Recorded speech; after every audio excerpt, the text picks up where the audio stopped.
लोकतांत्रिक परंपराओं और प्रक्रियाओं का उत्तम से उत्तम सृजन किया है और इस सदन में रहे हुए सबने उसमें सक्रियता से योगदान भी दिया है और साक्षी भाव से उसको देखा भी है। हम भले नए भवन में जाएंगे, लेकिन पुराना भवन भी, ये भवन भी आने वाली पीढ़ियों को हमेशा हमेशा प्रेरणा देता रहेगा।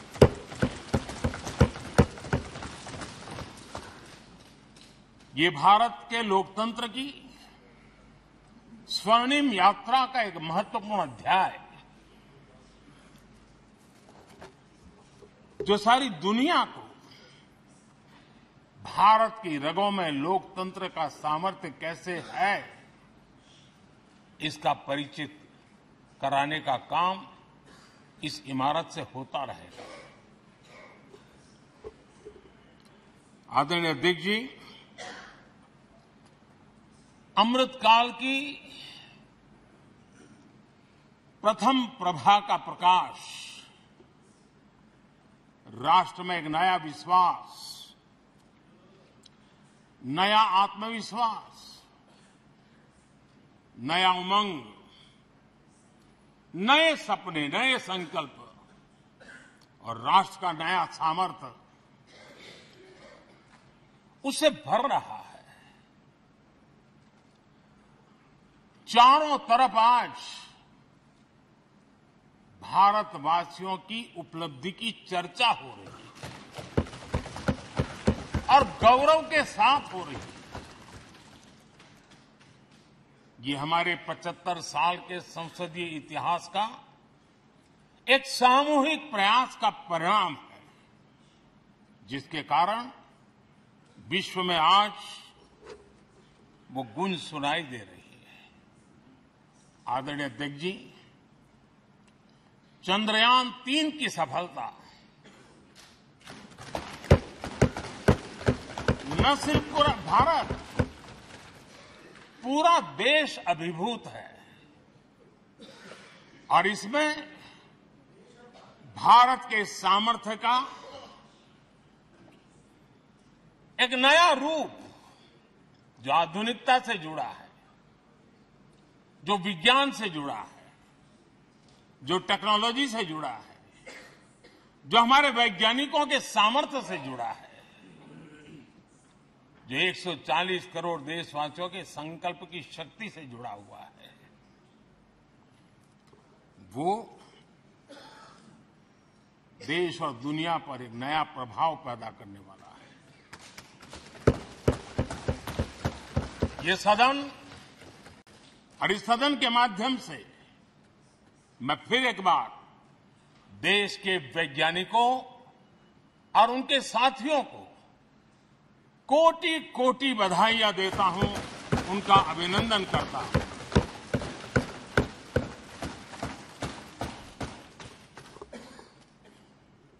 आदरणीय अध्यक्ष जी, ये सदन ने भूतकाल में जब नेम की समिट हुई थी, सर्वसम्मति से प्रस्ताव पारित करके देश के इस प्रयास को सराहा था। आज G20 की सफलता को भी आपने सर्वसम्मति से सराहा है। मैं मानता हूं देशवासियों का आपने गौरव बढ़ाया है, मैं आपका आभार व्यक्त करता हूं। G20 की सफलता 140 करोड़ देशवासियों की है। ये भारत की सफलता है, किसी व्यक्ति की सफलता नहीं है, किसी दल की सफलता नहीं है। भारत के फेडरल स्ट्रक्चर ने, भारत की विविधता ने 60 स्थानों पर 200 से अधिक समिट और उसकी मेजबानी हिंदुस्तान के अलग अलग रंग रूप में देश की अलग अलग सरकारों ने बड़े आन बान शान से की और ये प्रभाव पूरे विश्व भर के मन पर पड़ा हुआ है। ये हम सबके सेलिब्रेट करने वाला विषय है, देश के गौरवगान को बढ़ाने वाला है। और जैसा आपने उल्लेख किया, भारत इस बात के लिए गर्व करेगा, जब भारत अध्यक्ष रहा उस समय अफ्रीकन यूनियन इसका सदस्य बना। मैं उस इमोशनल पल को भूल नहीं सकता जब अफ्रीकन यूनियन की घोषणा हुई और अफ्रीकन यूनियन के प्रेसिडेंट, उन्होंने एक इंटरव्यू में कहा कि मेरे जीवन में ऐसी पल थी, शायद मैं बोलते बोलते रो पड़ूंगा। आप कल्पना कर सकते हैं कि कितनी बड़ी अपेक्षा और आशाएं पूरी करने का काम भारत के भाग्य में आया। आदरणीय अध्यक्ष जी, भारत के प्रति शक करने का एक स्वभाव कई लोगों का बना हुआ है और जब आजादी मिली तब से चल रहा है। इस बार भी यही था, कोई डिक्लेरेशन नहीं होगा, असंभव है।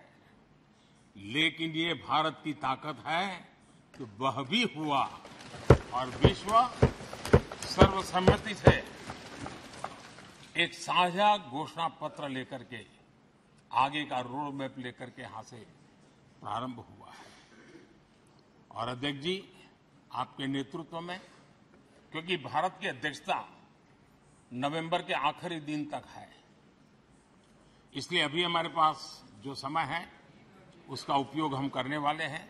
और आपकी अध्यक्षता में दुनिया भर के ये जो G20 के सदस्य हैं, P20 पार्लियामेंट के स्पीकर्स की एक समिट, जैसे आपने घोषणा की, सरकार का आपके इस प्रयासों को पूरा समर्थन रहेगा, पूरा सहयोग रहेगा।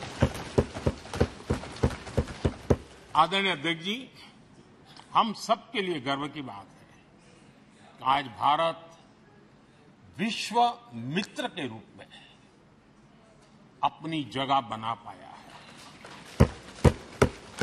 पूरा विश्व भारत में अपना मित्र खोज रहा है, पूरा विश्व भारत की मित्रता को अनुभव कर रहा है। और उसका मूल कारण है हमारे जो संस्कार है, वेद से विवेकानंद तक जो हमने पाया है। सबका साथ सबका विकास का मंत्र आज विश्व को हमें साथ लाने में जोड़ रहा है। आदरणीय अध्यक्ष जी, ये सदन से विदाई लेना एक बहुत ही भावुक पल है। परिवार भी अगर पुराना घर छोड़कर के नए घर जाता है तो बहुत सारी यादें कुछ पल के लिए उसको झकझोर देती है। और हम जब ये सदन को छोड़ के जा रहे हैं तो हमारा मन मस्तिष्क भी उन भावनाओं से भरा हुआ है, अनेक यादों से भरा हुआ है। खट्टे मीठे अनुभव भी रहे हैं, नोकझोंक भी रही है, कभी संघर्ष का माहौल भी रहा है और कभी इसी सदन में उत्सव और उमंग का माहौल भी रहा है। ये सारी स्मृतियां हमारे साथ, हम सबकी साझी स्मृतियां हैं, ये हम सबकी साझी विरासत है और इसलिए इसका गौरव भी हम सबका साझा है।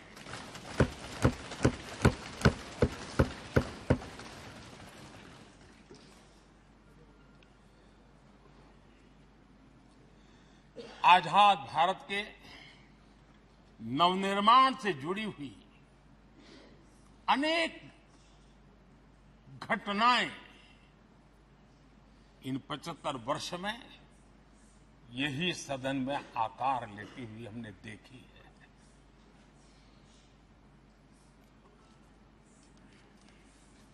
आज हम जब इस सदन को छोड़ करके नए सदन की ओर प्रस्थान करने वाले हैं, तब भारत के सामान्य मानवीय की भावनाओं को जहां जो आदर मिला है, सम्मान मिला है, उसकी अभिव्यक्ति का भी एक अवसर है। और इसलिए आदरणीय अध्यक्ष जी, मैं पहली बार जब संसद का सदस्य बना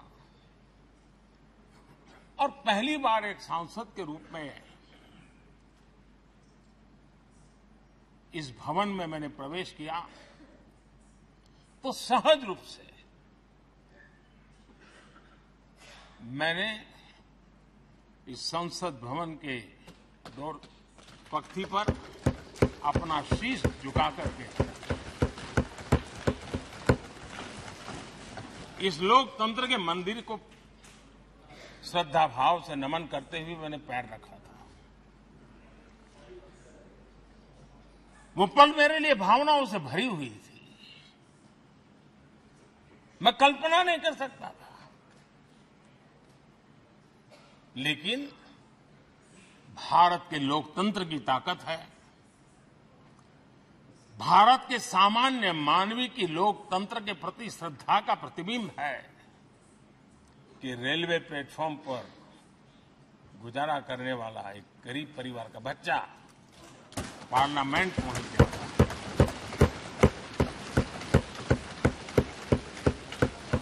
मैंने कभी कल्पना तक नहीं की कि देश मुझे इतना सम्मान देगा, इतना आशीर्वाद देगा, इतना प्यार देगा। सोचा नहीं था अध्यक्ष जी। आदरणीय अध्यक्ष जी, हम में से बहुत लोग हैं जो संसद भवन के अंदर जो चीजें लिखी गई उसको पढ़ते भी रहते हैं, कभी कभी उसका उल्लेख भी करते हैं।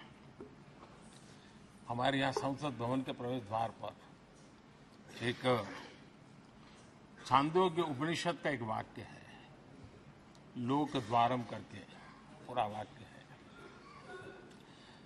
उसका मतलब ये होता है कि जनता के लिए दरवाजे खोलिए और देखिए कि कैसे वो अपने अधिकारों को प्राप्त करती है। हमारे ऋषि मुनियों ने ये लिखा हुआ है, हमारे प्रवेश द्वार पर लिखा हुआ है। हम सब और हमारे पहले जो यहां रहे हैं वो भी इस सत्यता के साक्षी है। आदरणीय अध्यक्ष जी, समय रहते जैसे जैसे वक्त बदलता गया, ये हमारे सदन की संरचना भी निरंतर बदलती रही है और अधिक समावेशी बनती गई है। समाज के हर वर्ग का प्रतिनिधि विविधताओं से भरा हुआ इस सदन में नजर आता है। अनेक भाषाएं हैं, अनेक बोलियां, अनेक पहरवेश हैं, अनेक खानपान है। सदन के अंदर सब कुछ है और समाज के सभी तबके के लोग, चाहे वो सामाजिक रचना के हो, चाहे आर्थिक रचना के हो, चाहे गांव या शहर के हो, एक प्रकार से पूर्ण रूप से समावेशी वातावरण सदन में पूरी ताकत के साथ जन सामान्य की इच्छा आकांक्षाओं को प्रकट करता रहा है।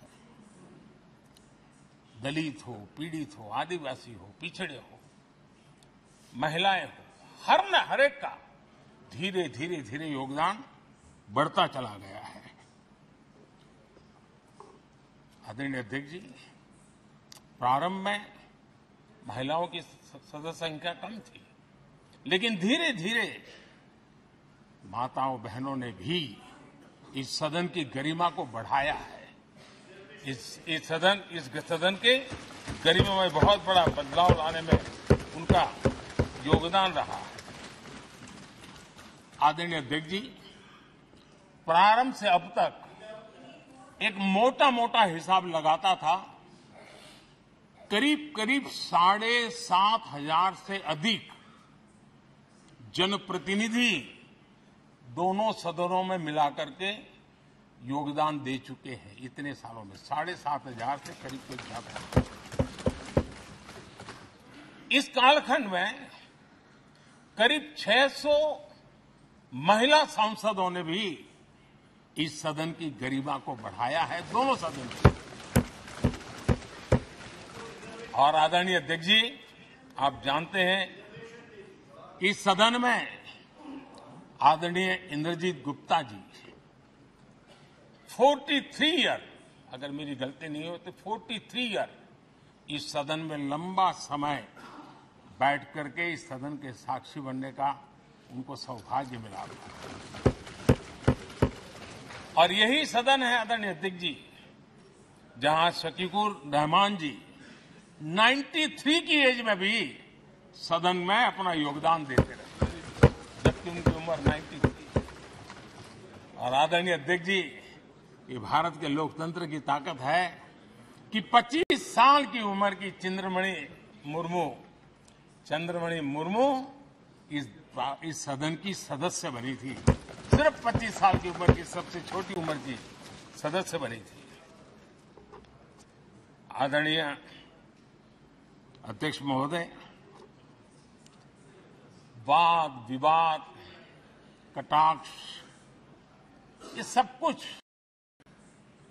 हम सबने अनुभव किया है, हम सबने इनिशिएट भी किया है, कोई बाकी नहीं है। लेकिन उसके बावजूद भी शायद जो परिवार भाव हम लोगों के बीच में रहा है, हमारे पहले की पीढ़ियों में भी रहा है, जो लोग प्रचार माध्यमों से हमारे यहां का रूप देखते हैं और बाहर निकलते ही हमारा जो अपनापन होता है, परिवार भाव होता है, वो एक अलग ही ऊंचाई पर ले जाता है। और ये भी इस सदन की ताकत है, एक परिवार भाव। और उसके साथ साथ हम कभी कड़वाहट पाल करके नहीं जाते हैं, हम उसी प्यार से सदन छोड़ने के कई वर्षों के बाद भी मिल जाए तो भी उस प्यार को कभी भूलते नहीं है, उस स्नेह भरे याद दिनों को भूलते नहीं है। वो मैं अनुभव कर सकता हूं।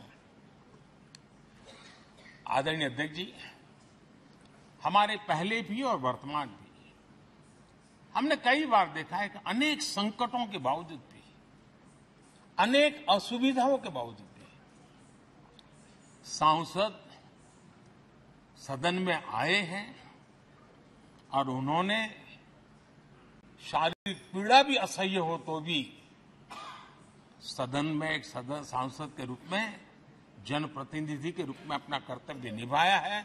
ऐसी अनेक घटनाएं आज हमारे सामने हैं।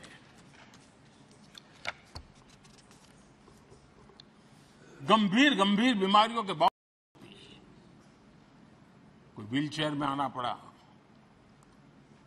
किसी को डॉक्टरों को बाहर खड़े रख करके अंदर आना पड़ता, लेकिन सभी सांसदों ने कभी न कभी इस प्रकार से अपनी भूमिका निभाई। कोरोना काल हमारे सामने उदाहरण है। हर परिवार में रहता था कहीं बाहर जाए तो मौत को बुलावा न दे दे, उसके बावजूद भी हमारे माननीय सांसद दोनों सदन में कोरोना काल के इस संकट की घड़ी में भी सदन में आए, अपना कर्तव्य निभाया। हमने राष्ट्र का काम रुकने नहीं दिया। आवश्यकता पड़ी, डिस्टेंस रखना भी था और बार बार टेस्टिंग भी करना पड़ता था। सदन में आते थे लेकिन मास्क पहनना पड़ता था, बैठने की रचना भी अलग अलग की, समय भी बदले गए। हर चीज के साथ राष्ट्र का काम रुकना नहीं चाहिए, इस भाव से सभी सदस्यों ने इस सदन को अपने कर्तव्य का महत्वपूर्ण अंग माना, संसद को चलाए रखा। और मैंने देखा है कि इस सदन से इतना लगाव लोगों का रहता है कि पहले कभी हम देखते थे कोई 30 साल पहले सांसद रहा होगा, कोई 35 साल पहले रहा होगा, लेकिन वो सेंट्रल हॉल तो जरूर आएगा। जैसे मंदिर जाने की आदत होती है, सदन में आने की आदत, इस जगह का लगाव बन जाता है, एक आत्मीय भाव से जुड़ाव हो जाता है। और ऐसे बहुत से पुराने लोग हैं जो आते जाते भी मन करता है जरा चलो एक चक्कर काट ले। आज उनका जनप्रतिनिधि के नाते दायित्व तो नहीं है, लेकिन भूमि के प्रति उनका लगाव हो जाता है। ये सामर्थ्य होता है इस सदन का। आदरणीय अध्यक्ष महोदय, आजादी के बाद बहुत बड़े बड़े विद्वान लोगों ने बहुत आशंकाएं व्यक्त की थी। पता नहीं देश का क्या होगा, चल पाएगा कि नहीं चल पाएगा, एक रहेगा कि बिखर जाएगा, लोकतंत्र बना रहेगा नहीं, 50। लेकिन इस देश की संसद की ताकत है कि पूरे विश्व को गलत सिद्ध कर दिया और ये राष्ट्र पूरे सामर्थ्य के साथ आगे बढ़ता रहा। और इस विश्वास से कि हम भले आशंकाएं होंगी, घने काले बादल होंगे, लेकिन सफलता प्राप्त करते रहेंगे। और ये हम सब लोगों ने, हमारी पुरानी पीढ़ियों ने मिलकर के इस काम को करके दिखाया है। इसका गौरवगान करने का ये अवसर है। आदरणीय अध्यक्ष जी, इसी भवन में 2 साल 11 महीने तक संविधान सभा की बैठकें हुई और उसने देश के लिए एक मार्गदर्शक जो आज भी हमें चलाता है, हमारे संविधान दिया। और 26 नवंबर 1949 को जो संविधान हमें मिला, वो 26 जनवरी 1950 को लागू हुआ। इन 75 वर्षों में सबसे बड़ा जो अचीवमेंट है वो ये है कि देश के सामान्य मानवी का इस संसद पर विश्वास बढ़ता ही गया है। और लोकतंत्र की सबसे बड़ी ताकत यही है कि इस महान संस्था के प्रति, इस महान इंस्टीट्यूशन के प्रति, इस व्यवस्था के प्रति उनका विश्वास अटूट रहे, विश्वास उनका बना रहे। इन 75 वर्षों में हमारी संसद ने जन भावनाओं की अभिव्यक्ति का भवन भी बना दिया। यहां जन भावनाओं की पुरजोश अभिव्यक्ति और हम देखते हैं राजेंद्र बाबू से लेकर डॉक्टर कलाम, रामनाथ जी कोविंद और अभी द्रौपदी मुर्मू जी, इन सब के संबोधन का लाभ हमारे सदनों को मिला है, उनका मार्गदर्शन मिला है। आदरणीय अध्यक्ष जी, पंडित नेहरू जी, शास्त्री जी, वहां से लेकर के अटल जी, मनमोहन सिंह जी तक एक बहुत बड़ी श्रृंखला जिसने इस सदन का नेतृत्व किया है और सदन के माध्यम से देश को दिशा दी है, देश को नए रंग रूप में ढालने के लिए उन्होंने परिश्रम किया है, पुरुषार्थ किया है। आज उन सबका गौरवगान करने का भी अवसर है। आदरणीय अध्यक्ष जी, सरदार वल्लभ भाई पटेल, लोहिया जी, चंद्रशेखर जी, आडवाणी जी, न जाने अनगिनत नाम, जिन्होंने हमारे इस सदन को समृद्ध करने में, चर्चाओं को समृद्ध करने के लिए, देश के सामान्य से सामान्य व्यक्ति की आवाज को ताकत देने का काम इस सदन में किया है। विश्व के भी अनेक राष्ट्राध्यक्षों ने हमारे इन सदनों को संबोधित करने का भी अवसर आए हैं और उनकी बातों में भी भारत के लोकतंत्र के प्रति आदर का भाव व्यक्त हुआ है। आदरणीय अध्यक्ष जी, उमंग उत्साह के पल के बीच भी कभी सदन की आंख से आंसू भी बहे। ये सदन दर्द से भर गया जब देश को 3 अपने प्रधानमंत्री उनको अपने कार्यकाल में ही खोने की नौबत आई, नेहरू जी, शास्त्री जी और इंदिरा जी। तब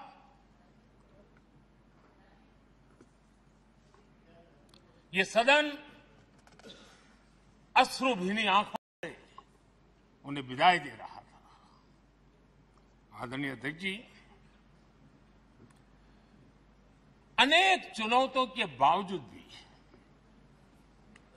हर स्पीकर ने, हर सभापति ने बेहतरीन तरीके से दोनों सदनों को सुचारू रूप से चलाया है और अपने कार्यकाल में उन्होंने जो निर्णय किए हैं वो निर्णय मावलंकर जी से काल से शुरू हुए हो या सुमित्रा जी के कालखंड के हो या बिरला जी के, आज भी उन निर्णयों को रेफरेंस पॉइंट माना जाता है। ये काम हमारे करीब 17 स्पीकर और उसमें 2 हमारी महिला स्पीकर ने भी, और मावलंकर जी से लेकर के सुमित्रा ताई तक और बिरला जी का मार्गदर्शन आज भी हमें मिल रहा है। हर एक ने अपनी अपनी शैली रही है, लेकिन उन्होंने सबको साथ लेकर के नियमों कानूनों के बंधन में इस सदन को हमेशा ऊर्जावान बनाए रखा है। मैं आज उन सभी स्पीकर महोदय को भी आज वंदन करता हूं, अभिनंदन करता हूं। आदरणीय अध्यक्ष जी, ये सही है कि हम जनप्रतिनिधि अपनी अपनी भूमिका निभाते हैं, लेकिन सातत्यपूर्ण तरीके से हमारे बीच जो एक टोली बैठती है उनकी भी कई पीढ़ियां बदल गई है। कभी कागज लेके दौड़ के आते हैं, उनका भी योगदान कम नहीं है।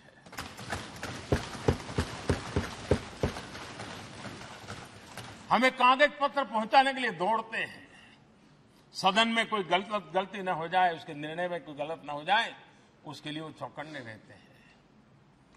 जो काम इनके द्वारा हुआ है उसने भी सदन के क्वालिटी ऑफ गवर्नेंस में तेजी लाने में बहुत बड़ी मदद की है। मैं उन सभी साथियों का और इनके पूर्व में जो रहे हैं उनका भी हृदय से अभिनंदन करता हूं। इतना ही नहीं, सदन मतलब ये खंड ही नहीं है, इस पूरे परिसर में अनेक लोगों ने, किसी ने हमें चाय पिलाई होगी, किसी ने पानी पिलाया होगा, किसी ने रात रात चली हुई सदन को किसी को भूखा पेट रहने नहीं दिया होगा। कई प्रकार की सेवाएं की होगी। किसी ने माली ने इसके बाहर के एनवायरनमेंट को संभाला होगा, किसी ने इसकी सफाई की होगी। न जाने कितने ही अनगिनत लोग होंगे जिन्होंने हम सब अच्छे ढंग से काम कर सके, और यहां जो काम हो वो काम देश को आगे बढ़ाने के लिए अधिक से अधिक तेजी से हो, उसके लिए जो माहौल बनाना, व्यवस्था बनाना, उसके लिए जिसने योगदान दिया है, मेरी तरफ से भी और इस सदन की तरफ से भी मैं उनका विशेष रूप से नमन करता हूं।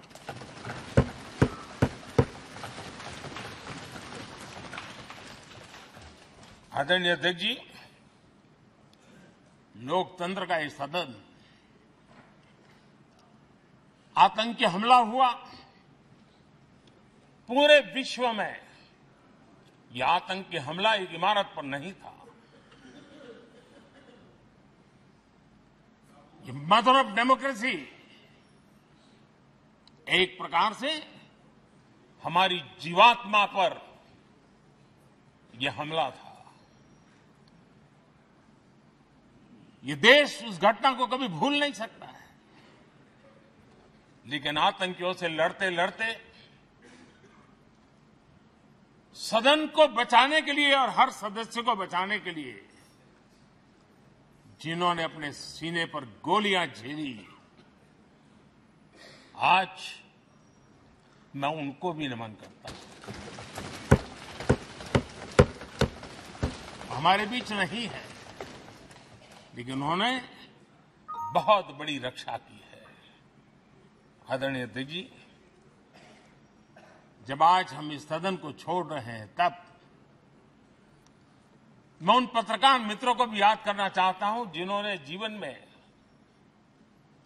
कुछ लोग तो ऐसे हैं जिन्होंने पूरा जीवन अपने कार्यकाल में संसद के काम को ही उन्होंने रिपोर्ट किया है।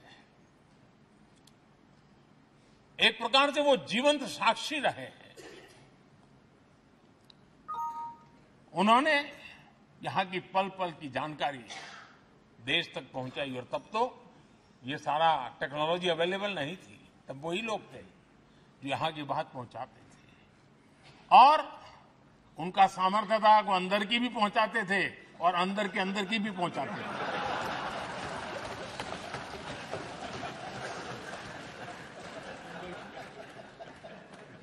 और मैंने देखा कि ऐसे पत्रकारिता जिन्होंने संसद को कवर किया, शायद उनके नाम जाने नहीं जाते होंगे, लेकिन उनके काम को कोई भूल नहीं सकता है। और खबरों को लिए नहीं, भारत की इस विकास यात्रा को संसद भवन से समझने के लिए उन्होंने अपनी शक्ति खपा दी थी।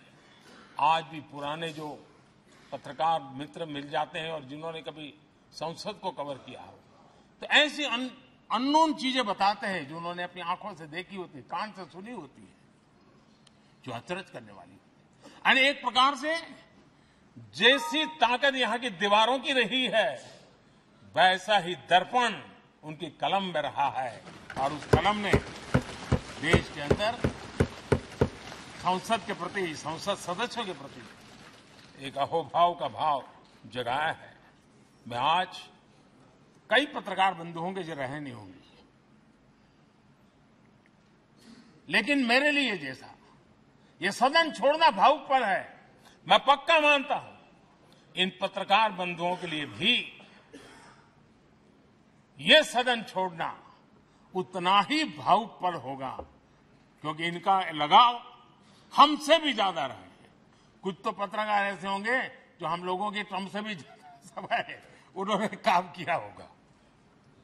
आज उनके उस महत्वपूर्ण लोकतंत्र की ताकत बनने के लिए योगदान देने के लिए भी याद करने का अवसर है। आदरणीय अध्यक्ष जी, जब हम सदन के अंदर आते हैं, हमारे यहां नाद ब्रह्म की कल्पना है। हमारे शास्त्रों में माना गया है किसी एक स्थान पर अनेक बार एक ही लय में उच्चारण होता है तो वो तपोस्थली बन जाता है, उसके एक पॉजिटिव वाइब होते हैं। नाद की एक ताकत होती है जो स्थान को सिद्धि स्थान में परिवर्तित कर देती है। मैं मानता हूं ये सदन भी उस 7,500 हजार जनप्रतिनिधियों के द्वारा बार बार जो शब्द गूंजे हैं, जो वाणी यहां गूंजी है, उसने इस सदन में हम बैठकर आगे चर्चा करें या ना करें, लेकिन इसकी गूंज इसे तीर्थ क्षेत्र बना देती है।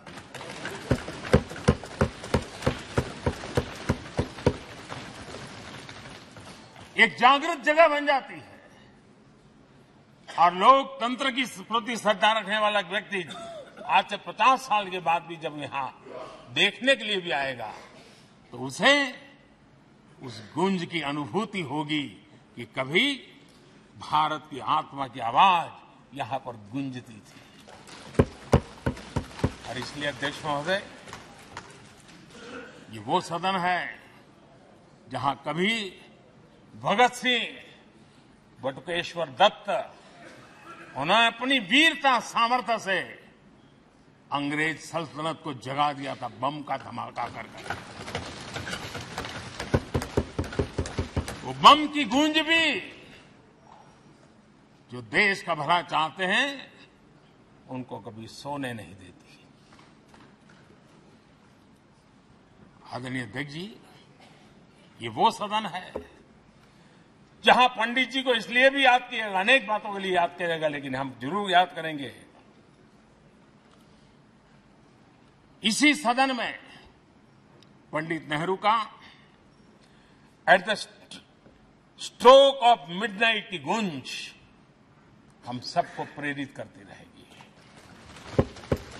और इसी सदन में अटल जी ने कहा था,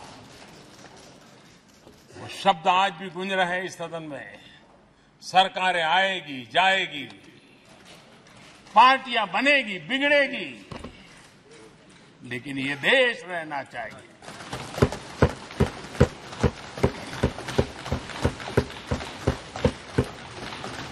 आदरणीय अध्यक्ष जी, पंडित नेहरू की जो प्रारंभिक मंत्री परिषद थी, बाबा साहब आम्बेडकर जी एक मंत्री के रूप में दुनिया की बेस्ट प्रैक्टिसेस भारत में लाने पर बहुत जोर दिया करते थे। फैक्ट्री कानून में अंतर्राष्ट्रीय सुझावों को शामिल करने पर बाबा साहब सर्वाधिक आग्रही रहे थे और उसका परिणाम आज देश को लाभ मिल रहा है। बाबा साहब आम्बेडकर ने देश को नेहरू जी की सरकार में वाटर पॉलिसी दी थी और उस वाटर पॉलिसी बनाने में बाबा साहब आम्बेडकर की बहुत बड़ी भूमिका रही थी। आदरणीय अध्यक्ष जी, हम ये जानते हैं कि भारत में बाबा साहब आम्बेडकर एक बात हमेशा कहते थे कि भारत में सामाजिक न्याय के लिए भारत का औद्योगिकरण होना बहुत जरूरी है, क्योंकि देश के दलित पिछड़ों के पास जमीन ही नहीं है, वो क्या करेगा?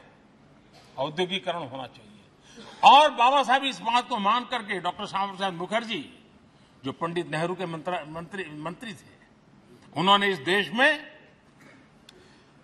और पहले वाणिज्य मंत्री के रूप में और उद्योग मंत्री के रूप में उन्होंने इंडस्ट्री पॉलिसी इस देश में लाई थी।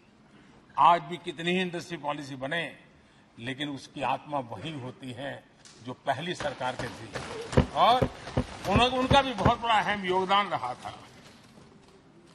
आदरणीय अध्यक्ष जी, लाल बहादुर शास्त्री जी ने 65 के युद्ध में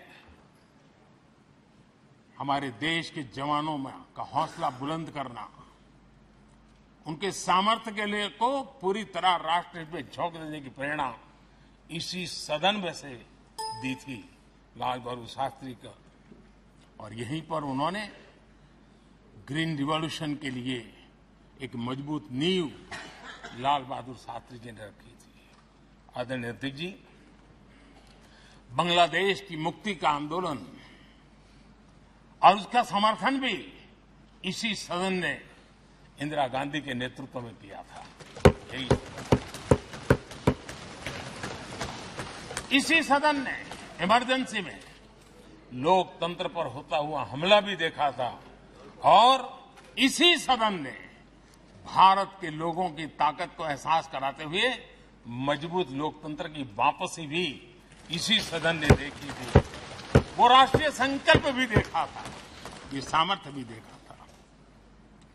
आदरणीय अध्यक्ष जी, ये सदन इस बात का हमेशा ऋणी रहेगा, क्योंकि इसी सदन में हमारे पूर्व प्रधानमंत्री चरण सिंह जी ने ग्रामीण मंत्रालय का गठन किया था, रूरल डेवलपमेंट मिनिस्ट्री। इसी सदन में मतदान की उम्र 21 से 18 करने का निर्णय हुआ था और देश की युवा पीढ़ी को इसका योगदान देने के लिए प्रेरित किया गया, उत्साहित किया गया था। हमारे देश ने गठबंधनों की सरकारें देखी, पीपी सिंह जी हो, चंद्रशेखर जी, और बाद में एक सिलसिला चला। लंबे अरसे से दिशा में देश जा रहा था, आर्थिक नीतियों के बोझ तले देश दबा हुआ था, लेकिन नरसिम्हा राव की सरकार थी जिन्होंने हिम्मत के साथ पुरानी आर्थिक नीतियों को छोड़ करके नई राह पकड़ने का फैसला किया था, जिसके आज देश को परिणाम मिलते हैं। अटल बिहारी वाजपेयी जी का सरकार भी हमने इसी सदन में देखी। सर्व शिक्षा अभियान देश में आज वो महत्वपूर्ण बन गया है। आदिवासी कार्यालय मंत्रालय अटल जी ने बनाया, नॉर्थ ईस्ट का मंत्रालय अटल जी ने बनाया, न्यूक्लियर टेस्ट भारत के सामर्थ्य का परिचायक बन गया। और इसी सदन में मनमोहन जी की सरकार कैश फॉर वोट को भी, उस कांड को भी सदन ने देखा है। आदरणीय अध्यक्ष जी, सबका साथ सबका विकास का मंत्र, अनेक ऐतिहासिक निर्णय, दशकों से लंबित विषय, उनका स्थायी समाधान भी इसी सदन में हुआ। आर्टिकल 370, ये सदन हमेशा हमेशा गर्व के साथ कहेगा कि सदन के कारण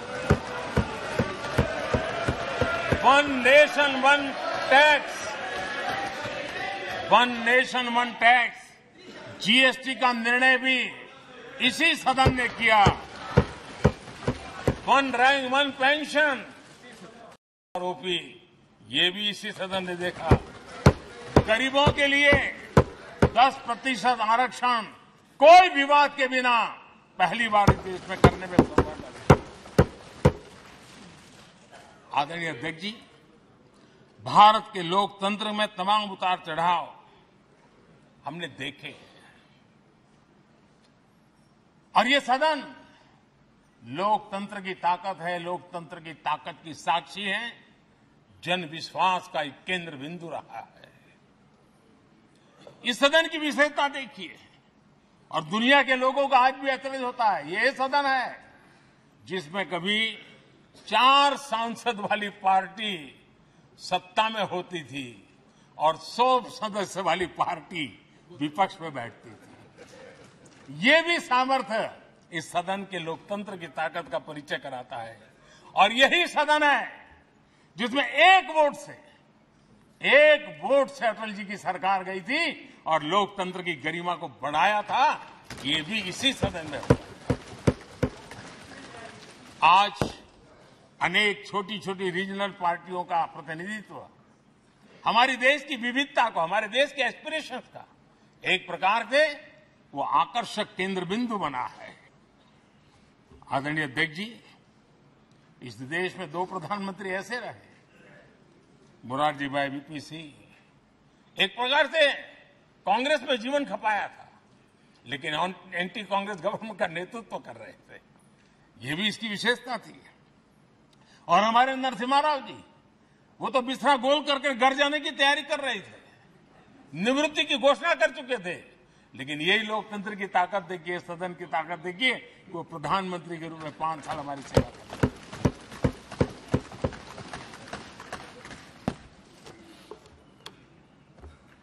आदरणीय अध्यक्ष जी, सबकी सहमति से कठिन कार्य होते हुए हमने देखे हैं। 2000 की साल थी, अटल जी की सरकार थी। इसी सदन ने 3 राज्यों का गठन सर्वस्वीकृति से किया और बड़े उमंग उत्साह से किया। जब छत्तीसगढ़ की रचना हुई तो उत्सव छत्तीसगढ़ ने भी मनाया, उत्सव मध्य प्रदेश ने भी मनाया। जब उत्तराखंड की रचना हुई तो उत्सव उत्तराखंड ने भी मनाया, उत्सव उत्तर प्रदेश ने भी मनाया। जब झारखंड की रचना हुई तो उत्सव झारखंड ने भी मनाया, उत्सव बिहार ने भी बताया। ये हमारे सदन का सामर्थ्य, सब सहमति का वातावरण बना करके। लेकिन कुछ कड़वी यादें वो भी हैं कि तेलंगाना के हक को दबोचने के लिए भारी प्रयास हुए, खून की नदियां भी बही और बनने के बाद न तेलंगाना उत्सव मना पाया, न आंध्र उत्सव मना पाया। एक कटुता के बीज बो दिए गए। अच्छा होता उसी उमंग और उत्साह के साथ हम तेलंगाना का निर्माण करते तो एक नई ऊंचाई पर आज तेलंगाना पहुंच चुका होता। आदरणीय अध्यक्ष जी, संविधान सभा ने, आदरणीय अध्यक्ष जी, इस सदन की परंपरा रही है। संविधान सभा ने उस समय अपना दैनिक भत्ता 45 रुपये से कम करके 40 कर दिया था। उनको लगा हमें इसको कम करना चाहिए।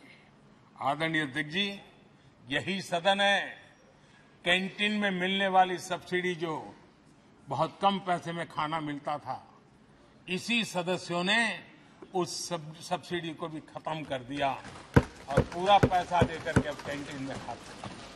आदरणीय अध्यक्ष जी, कोरोना काल में जब जरूरत पड़ी तो यही सांसद जिन्होंने एमपी लीड फंड को छोड़ दिया और देश को इस संकट की घड़ी में मदद करने के लिए आगे आए। इतना ही नहीं, कोरोना काल में इसी सदन के सांसदों ने अपने तनख्वाह में 30% कटौती की और उन्होंने देश के सामने आए हुए संकट में अपनी बहुत बड़ी जिम्मेवारी निभाई। आदरणीय अध्यक्ष जी, हम गर्व से कह सकते हैं, ये सदन में बैठे हुए लोग भी कह सकते हैं, हमारे पूर्वज जो सदन में बैठे थे वो भी कह सकते हैं कि हम ही लोग हैं जिन्होंने हम पर डिसिप्लिन लाने के लिए हमारे यहां जनप्रतिनिधित्व कानून में समय समय पर कठोरता बरती। नियम हमने ही लादे, हमने ही तय किया कि नहीं, जनप्रतिनिधि के जीवन में ये नहीं हो सकता। मैं मानता हूं ये जीवंत लोकतंत्र का बहुत बड़ा उदाहरण है और ये सदन ने दिया है, यही माननीय सांसदों ने दिया है और हमारी पुरानी पीढ़ी के सांसदों ने दिया है। और मैं मानता हूं कि कभी कभी उन चीजों को भी याद करना चाहिए। आदरणीय अध्यक्ष जी, हम जो वर्तमान सांसद हैं उनके लिए तो ये विशेष सौभाग्य का अवसर है। सौभाग्य का अवसर इसलिए है कि हमें इतिहास और भविष्य दोनों की कड़ी बनने का अवसर देता है।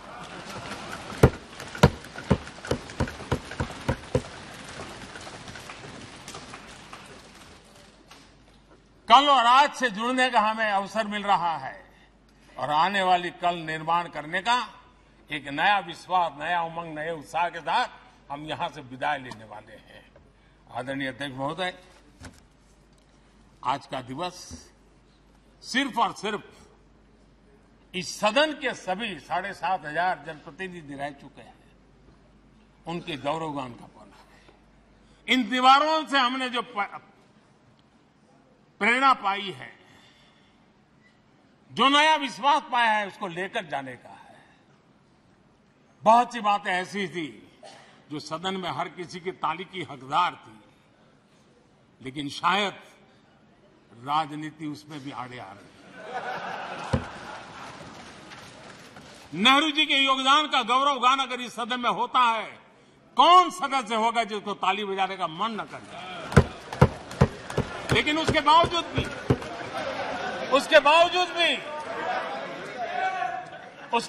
भी देश के लोकतंत्र के लिए बहुत जरूरी है हम सब ने अपने यहां सोच लें। आदरणीय अध्यक्ष जी, मुझे पूरा विश्वास है कि आपके मार्गदर्शन में और इस अनुभवी माननीय सांसदों के सामर्थ्य से हम नई संसद में जब जाएंगे तो नए विश्वास के साथ जाएंगे। मैं फिर एक बार, आज पूरा दिवस आपने इन पुरानी स्मृतियों को ताजा करने के लिए दिया, एक अच्छे वातावरण में सबको याद करने का मौका दिया। इसके लिए मैं आप सबका, आपका हृदय से आभार व्यक्त करता हूं और मैं सभी सदस्यों से आग्रह करूंगा कि अपने जीवन की ऐसी मधुर यादों को यहां हम जरूर व्यक्त करें ताकि देश तक पहुंचे कि सचमुच में ये हमारा सदन, ये हमारे जनप्रतिनिधियों की गतिविधि सच्चे अर्थ में देश को समर्पित है, इसका भाव लोगों के तक पहुंचे। इसी एक अपेक्षा के साथ मैं फिर एक बार इस धरती को प्रणाम करता हूं, इस सदन को प्रणाम करता हूं।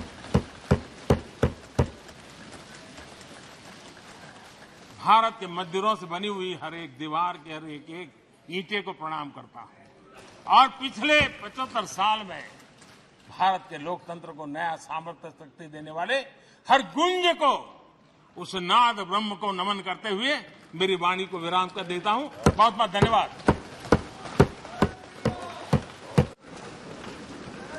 माननीय सदस्यगण, माननीय प्रधानमंत्री जी ने इस सदन की सीख, अनुभव, यहाँ की प्रेरणा, यहाँ की गूंज के बारे में व्यक्त किया है।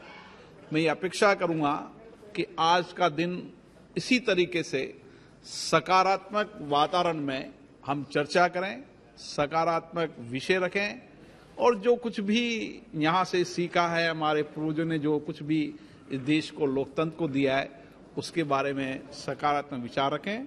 आप सभी को बहुत बहुत धन्यवाद। अधीर रंजन चौधरी जी। प्रधानमंत्री को रहना चाहिए था, प्रधानमंत्री को उपस्थित रहना चाहिए था, हमारी बात भी सुन ले। ये क्या हमारी ज्यादा रही? I'm just coming. सर,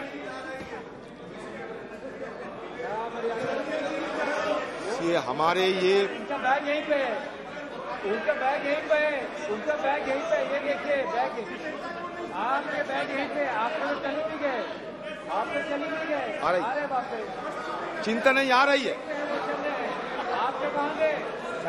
बहुत लंबी भाषण के, अरे आ रहे भाई, आप कहाँ जा रहे?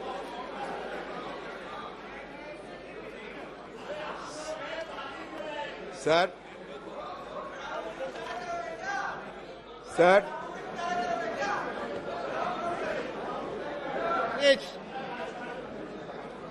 Please, sir, I must appreciate your endeavor for offering this opportunity to ventilate our views on the constitutional दिवस, संविधान दिवस। लेकिन बात यह सर, कहे तो जाते हैं 75 साल, लेकिन जब तक मेरा जानकारी है, सबसे पहले जो कॉन्स्टिट्यूशन असेंबली की सभा हुई थी वो 1946 में, और 1949 26 नवंबर में ये अडॉप्ट हुई थी, और 1950 26 जनवरी ये चालू हुई थी हमारे संविधान इस देश में।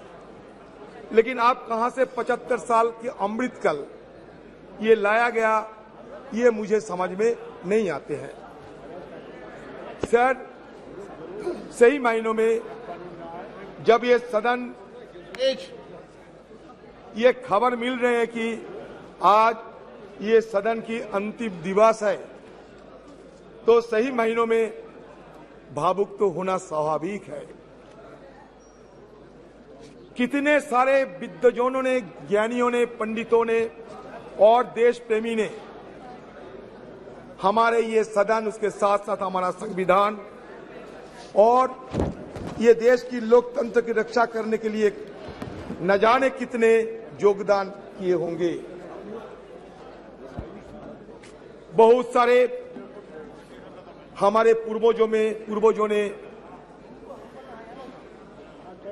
ये दुनिया छोड़ के चले गए, उनका याद हम करते रहेंगे। जिंदगी में ये सदन जरूर कहेगी कि जिंदगी में कितने दोस्त आए और कितने बिखर गए। किसी ने 2 रोज के लिए आए, तो किसी ने चलते ही सांस भर लिए।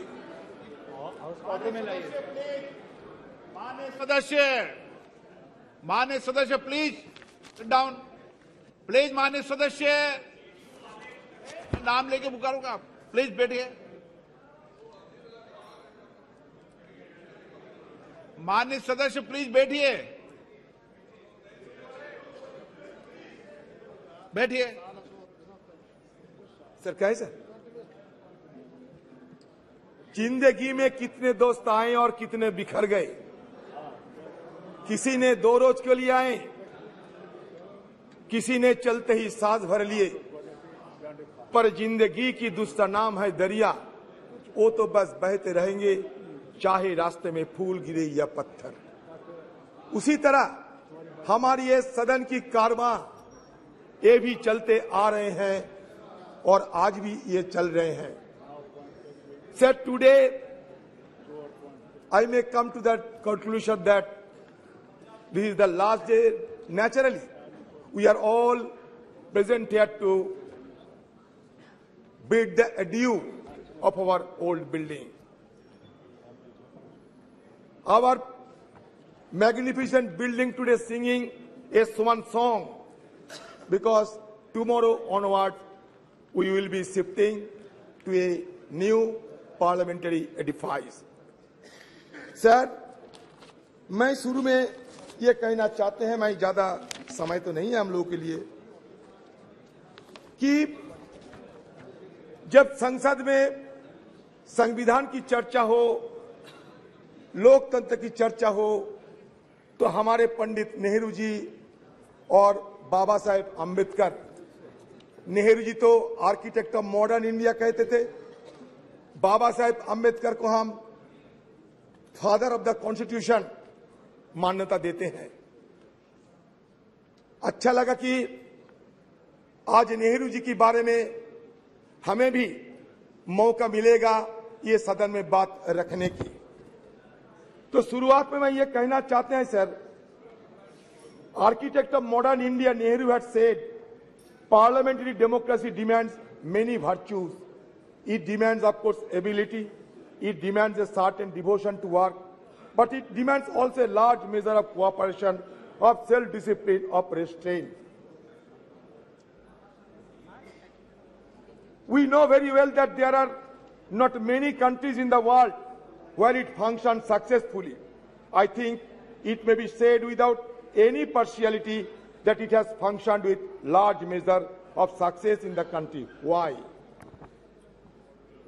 Not so because we, the members of this House, are exemplars of wisdom, but I think because of the background of our country and because our people have the spirit of democracy in them.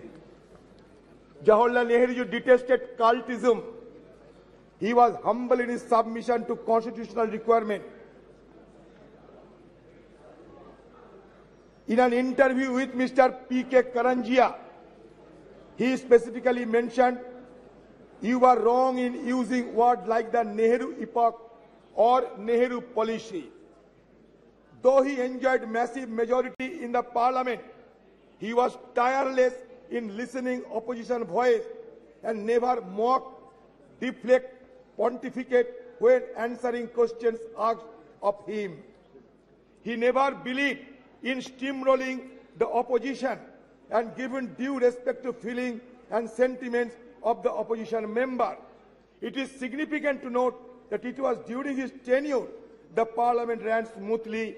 He was not only led the nation in a difficult situation, but he was the prime force and pioneer who has given a wonderful beginning of our parliamentary democracy by his immense contribution.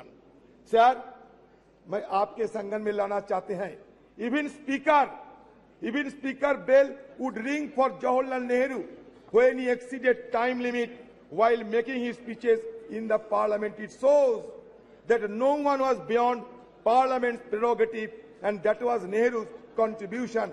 Analyzing Jawaharlal Nehru's contribution to the development of parliamentary democracy in India has become significant and mere relevant in the contemporary context, which forces us to recall the glorious beginning of our parliamentary democracy, where healthy debate and discussions were order of the day. Sir, अगर सदन में जवाहरलाल नेहरू की चर्चा ना होगी, तो it will be equivalent of the performance of Hamlet without the presence of Prince of Denmark.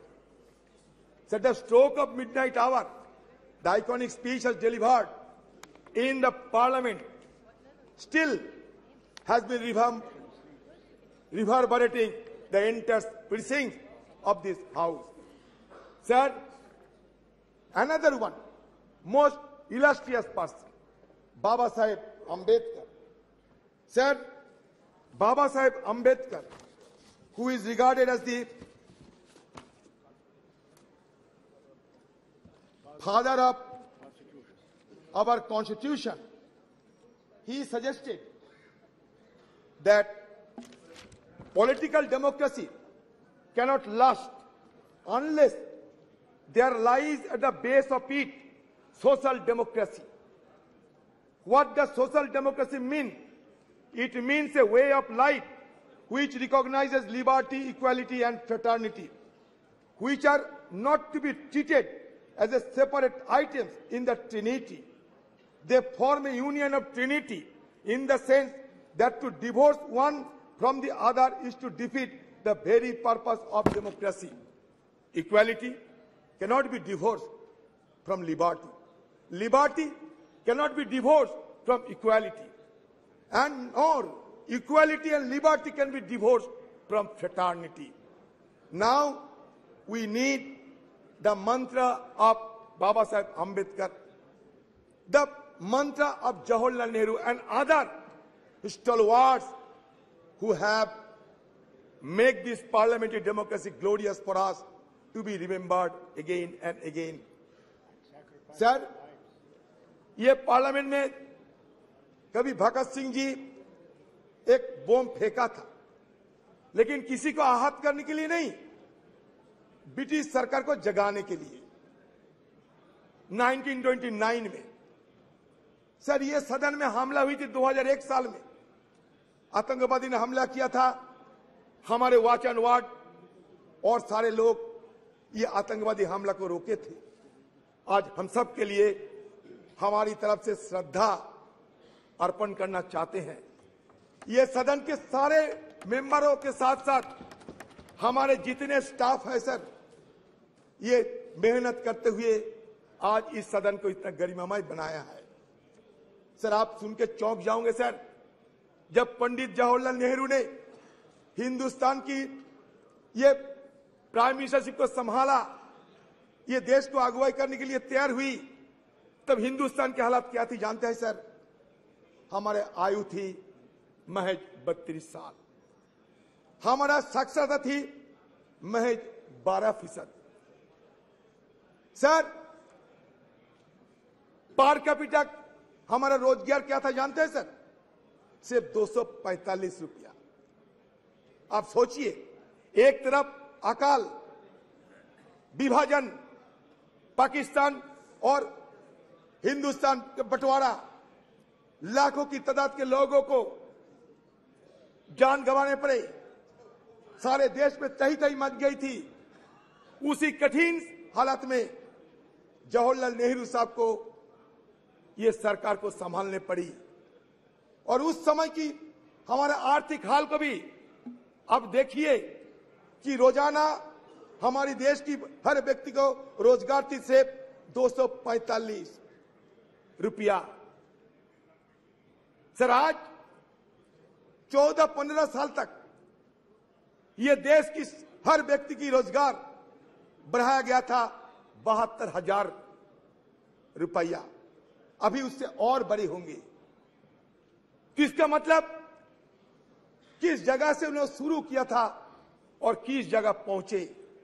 इसीलिए उन्होंने कहा था उसी दिन कि long years ago we made tryst with destiny and the time comes when we will redeem our pledge.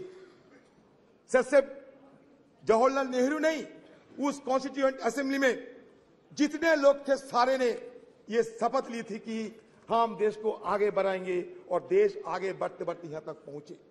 Sir, Chandrayaan की बात हो रहे थे, आपको जानकारी देना चाहते हैं, 1946 में हमारे देश की आजादी के पहले ये नेहरू जी के नेतृत्व में एटॉमिक रिसर्च कमेटी बनाया गया था। 1948 से हमारे देश में ये नेहरू जी के नेतृत्व में हम सिर्फ आज की मॉडर्न टेक्नोलॉजी और आज की साइंस विज्ञान की तरफ हम आगे निकलते हुए हमें ये देश के लिए क्या किया सर? ये देश के लिए बनाया इसरो। विक्रम भाई साराभाई की अगुवाई में, नेहरू जी के दर्शन से ये इसरो बने, आज नहीं 1964 में। और हमारे देश में 1975 में आर्यभट्ट हम लोग सैटेलाइट आसमान में भेजा था। लेकिन आज इसरो को हम क्या कहेंगे? Indian institute of space research कहेंगे, और क्या कहेंगे पता नहीं, कहां से लाए गए भारत और इंडिया, तरह तरह की बातें। सर, मैं दोबारा ये सरकार को ये जरूर ये कहना चाहते हैं सर, नहीं ये तर्क नहीं, इसरो की बात कहते हैं।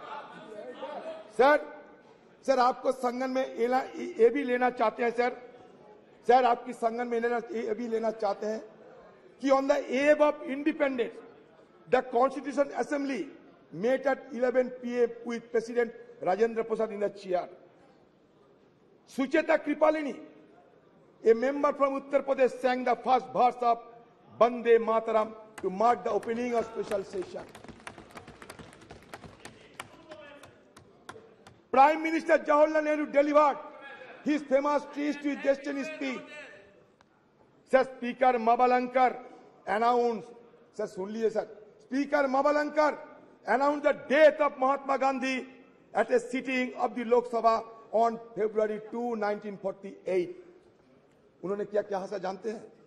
We are meeting today under the shadow of double calamity.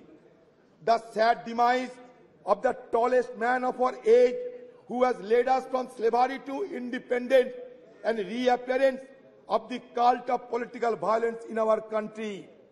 Mabalankar said a glory that was said by Mabalankar ji. What Nehru ji uttered, a glory has departed, and the sun that warmed and brightened our life has set, and we shiver in the cold and dark. Sir, सदन में चर्चा होगा, वो भी स्वतंत्र की मुद्दे पे, हमारे कॉन्स्टिट्यूशन की मुद्दे पे, और महात्मा गांधी जी के नाम की जिक्र नहीं होने से तो अच्छा नहीं लगता है सर.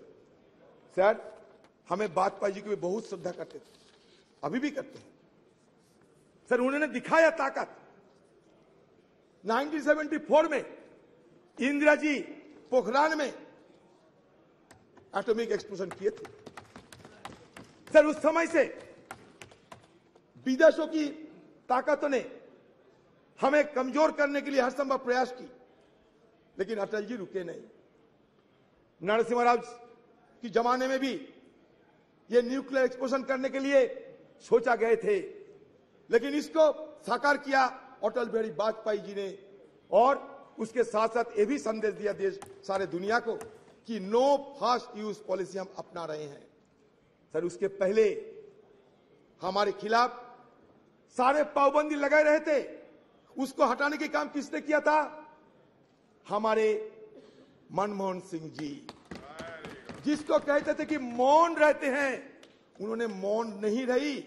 जब G20 की सम्मेलन हुआ करते थे, उस समय भी उन्होंने कहा ये अच्छा है हमारे देश के लिए. वो मौन थी, लेकिन बात कम करते थे और काम ज्यादा करते थे. फर्क यही है. Sir, Indo US nuclear deal किसकी अगुवाई में हुई बताइए? सर, इसी सदन में इस चेयर में बैठा होते हुए सोमनाथ चटर्जी साहब देश के लिए वो इंडो यूएस न्यूक्लियर डील को समर्थन किया और अपने नकार दिए थे.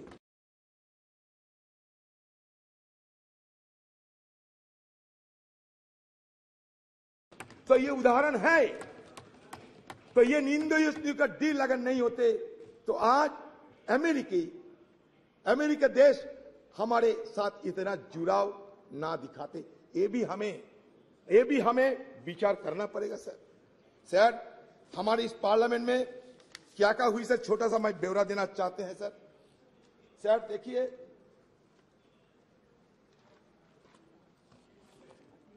सर इस सदन में सर 1951 में रिप्रेजेंटेशन ऑफ पीपल्स एक्ट पारित हुई थी to ensure that people are given the right to vote.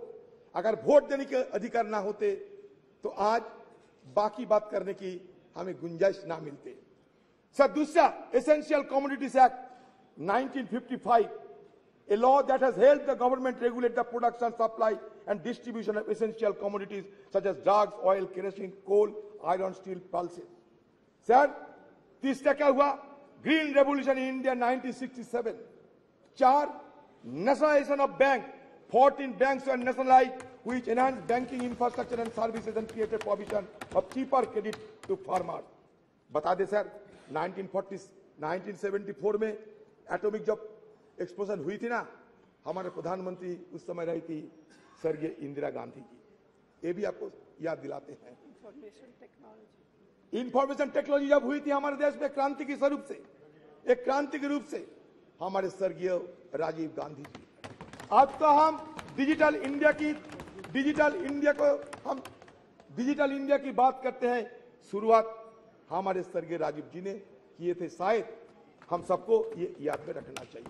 C dot से लेकर आज आर्टिफिशियल इंटेलिजेंस, जितने भी एवोल्यूशन होते हैं, इसका पीछे क्या इतिहास है, इसको हमें ध्यान में रखना चाहिए।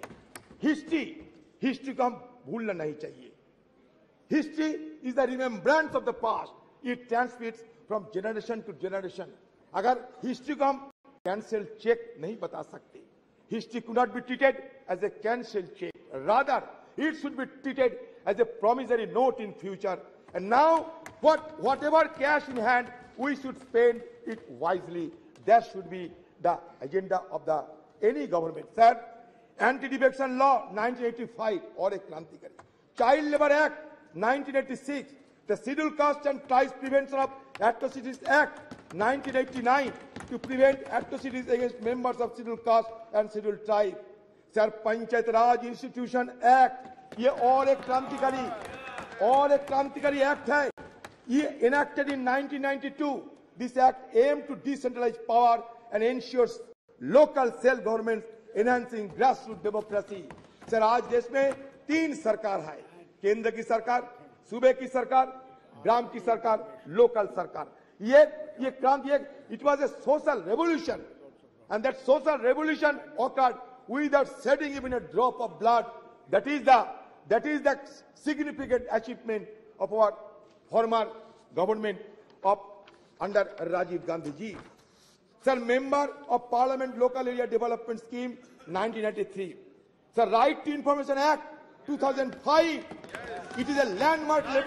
Sir, Right to Information Act 2005 is a landmark legislation that revolutionized transparency and accountability in governance. It empowers citizens to request information from public authorities, thus promoting openness and reducing institutional corruption.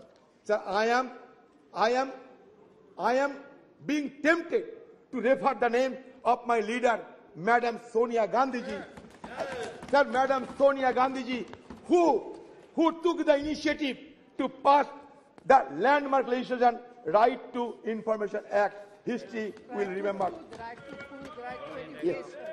The scheduled tribe and other traditional forest dwellers, recognition of Forest Rights Act 2006. Yes. National Rural Employment Guarantee Act NREGA. Sir, ये नरेगा के खिलाफ कटुक्ति करते हुए कहते थे किसी ने, ये मरेगा, ये नरेगा नहीं, ये मरेगा। लेकिन नरेगा मरे नहीं, नरेगा जिए हैं। और नरेगा से हमें ग्रामीण लोगों को अभी भी ग्रामीण लोगों को इसके सहारे जीने का मौका मिलते हैं। Sir, right to education act और एक क्रांतिकारी विधेयक पारित किए गए 2009 साल में। ये right to education, it made education a fundamental right for children aged 6 to 14 years. Sir, again, Food Security Act, National Food Security Act 2013. The Food Security Act aimed to provide subsidized food grant to large section of the population, ensuring food security. It sought to address malnutrition and hunger by guaranteeing access to essential food items. Sir, the issue is, sir, जानते हैं, गरीबी बढ़ रहे हैं, सारा देश में गरीबी बढ़ रहे हैं। सर, पॉवर्टी इंडेक्स में 117 की देश के अंदर हम 107 में आ गए। सर, कभी हमारी देश को देखते हुए ड्रेज और अमर्त्य सेन ने यह कहा था कि it looks like the island of California in a sea of sub Saharan country. इसलिए हमारा ये गरीबी को सबको चूकता है। एक तरफ बढ़ते हैं कुछ चुनिंदे लोगों ने, लेकिन दूसरी तरफ हमारा गरीबी भी बढ़ते जा रहे हैं। इसको ध्यान में रखना चाहिए। Sir, right to fair compensation and transparency in land acquisition, rehabilitation resettlement act 2013, street vendors act 2014। Sir, बाद में क्या देखा हमने? बाद में हमें विरोध करने पड़े, क्योंकि सदन के अंदर विरोध करने का अधिकार तो हमें है, और विरोध करने के अधिकार हमारे संविधान भी हमें देते हैं। Sir, Indo US nuclear deal जब चर्चा होते थे, जब वोट ऑफ कॉन्फिडेंस हुआ था इस सदन में, तो कौन सा पार्टी कौन सा पक्ष में थे, शायद आपसे ज्यादा जानकारी है। मैं आज इसी शुभ एक अवसर पर किसी को और नहीं बोलना चाहते, लेकिन sir demonetisation of currency note in 2016 हमने विरोध किया। इंट्रोडक्शन ऑफ कॉम्प्लेक्स जीएसटी उस समय भी लाए गए थे जिस समय दूसरा सरकार थे, लेकिन फिर भी लाने में जो कमियां थी वो बार बार हम लोग उसका उजागर कर चुके हैं। सर हमें application of article 370 and flight of Kashmir, ये मुद्दे को भी हमें आलोचना जरूर की थी।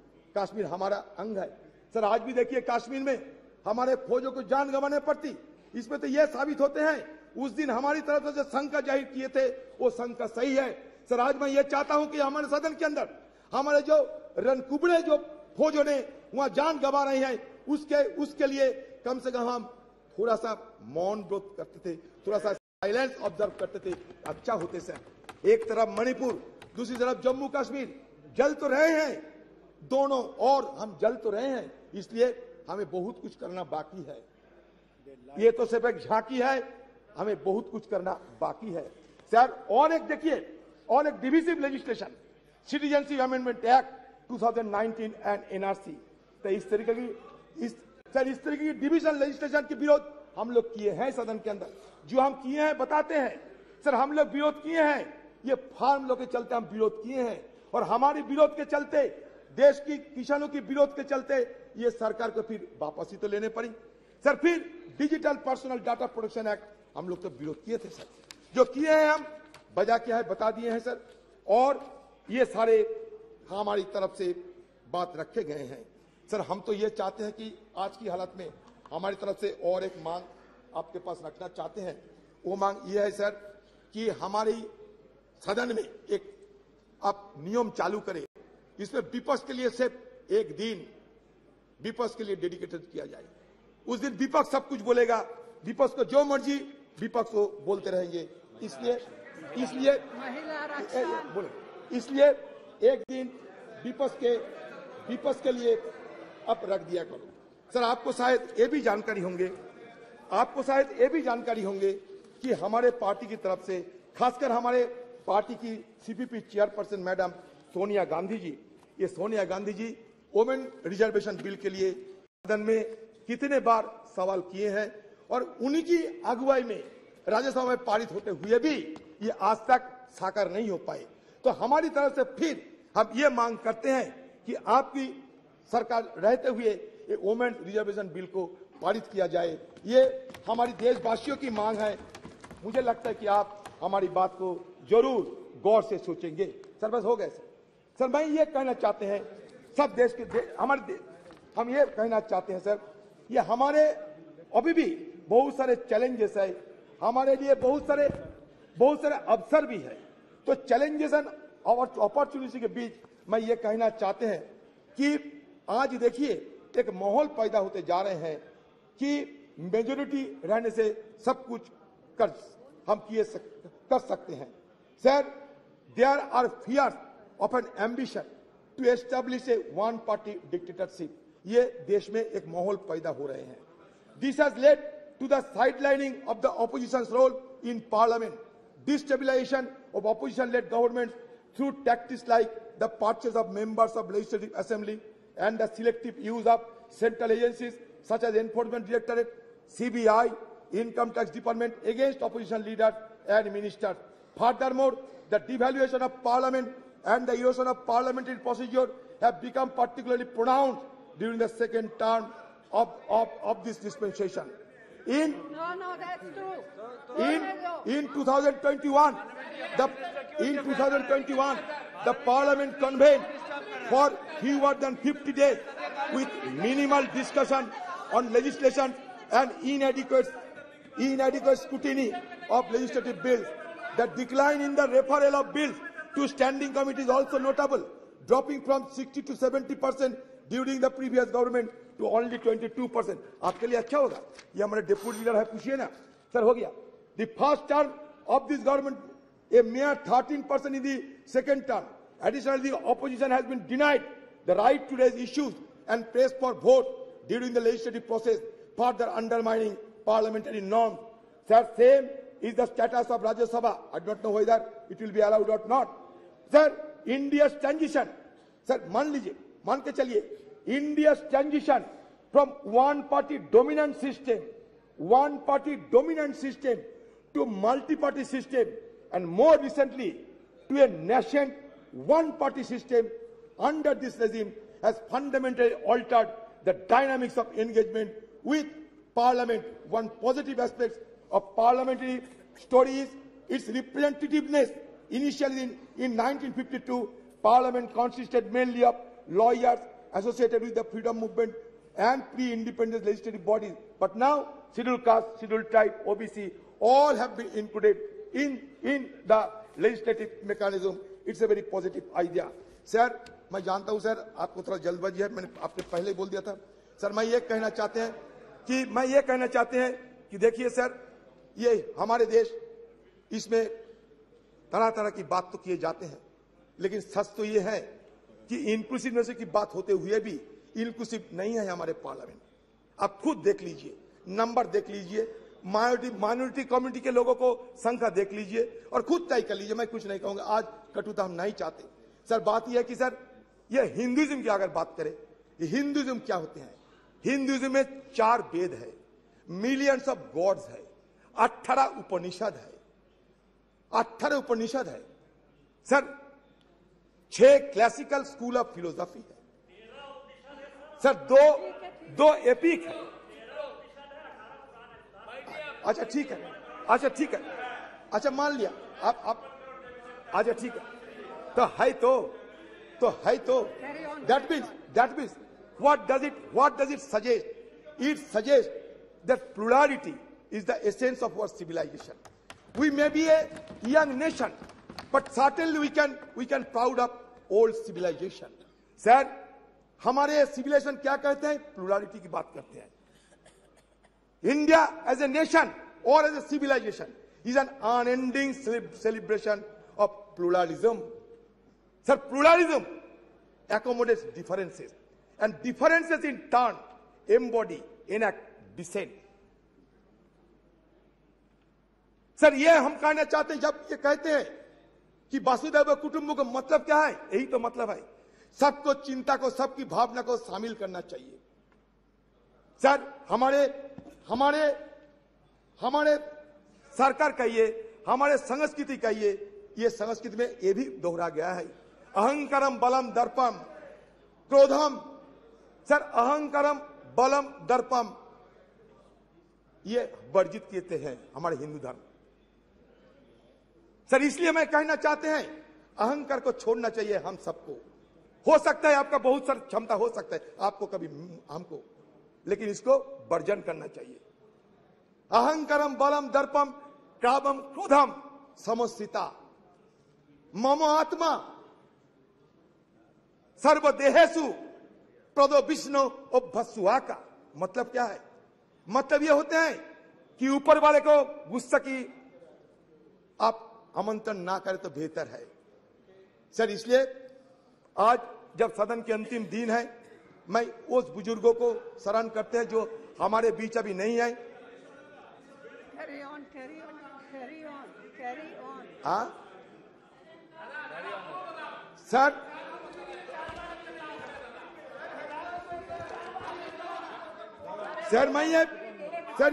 मैं और एक बात रखना चाहते हैं सर बस लास्ट बात सर मेरा। देखिए सर, हम सब ये हमें भुगतना पड़ता है सर इसके लिए, इसलिए मैं रखना चाहते हैं आपकी निगाहों में। सर ये कहता है कि फ्रीडम ऑफ एक्सप्रेशन, ये मान के अब सुन लीजिए sir, it is perhaps the most fundamental parliamentary right of a member of parliament. Every member is entitled to freely and fearlessly express himself on the floor of the house, inter alia on burning issues of the day and matters of urgent public importance. If a member fails to do so under one of the available procedural devices, he often takes recourse to what has come to be known as zero hour.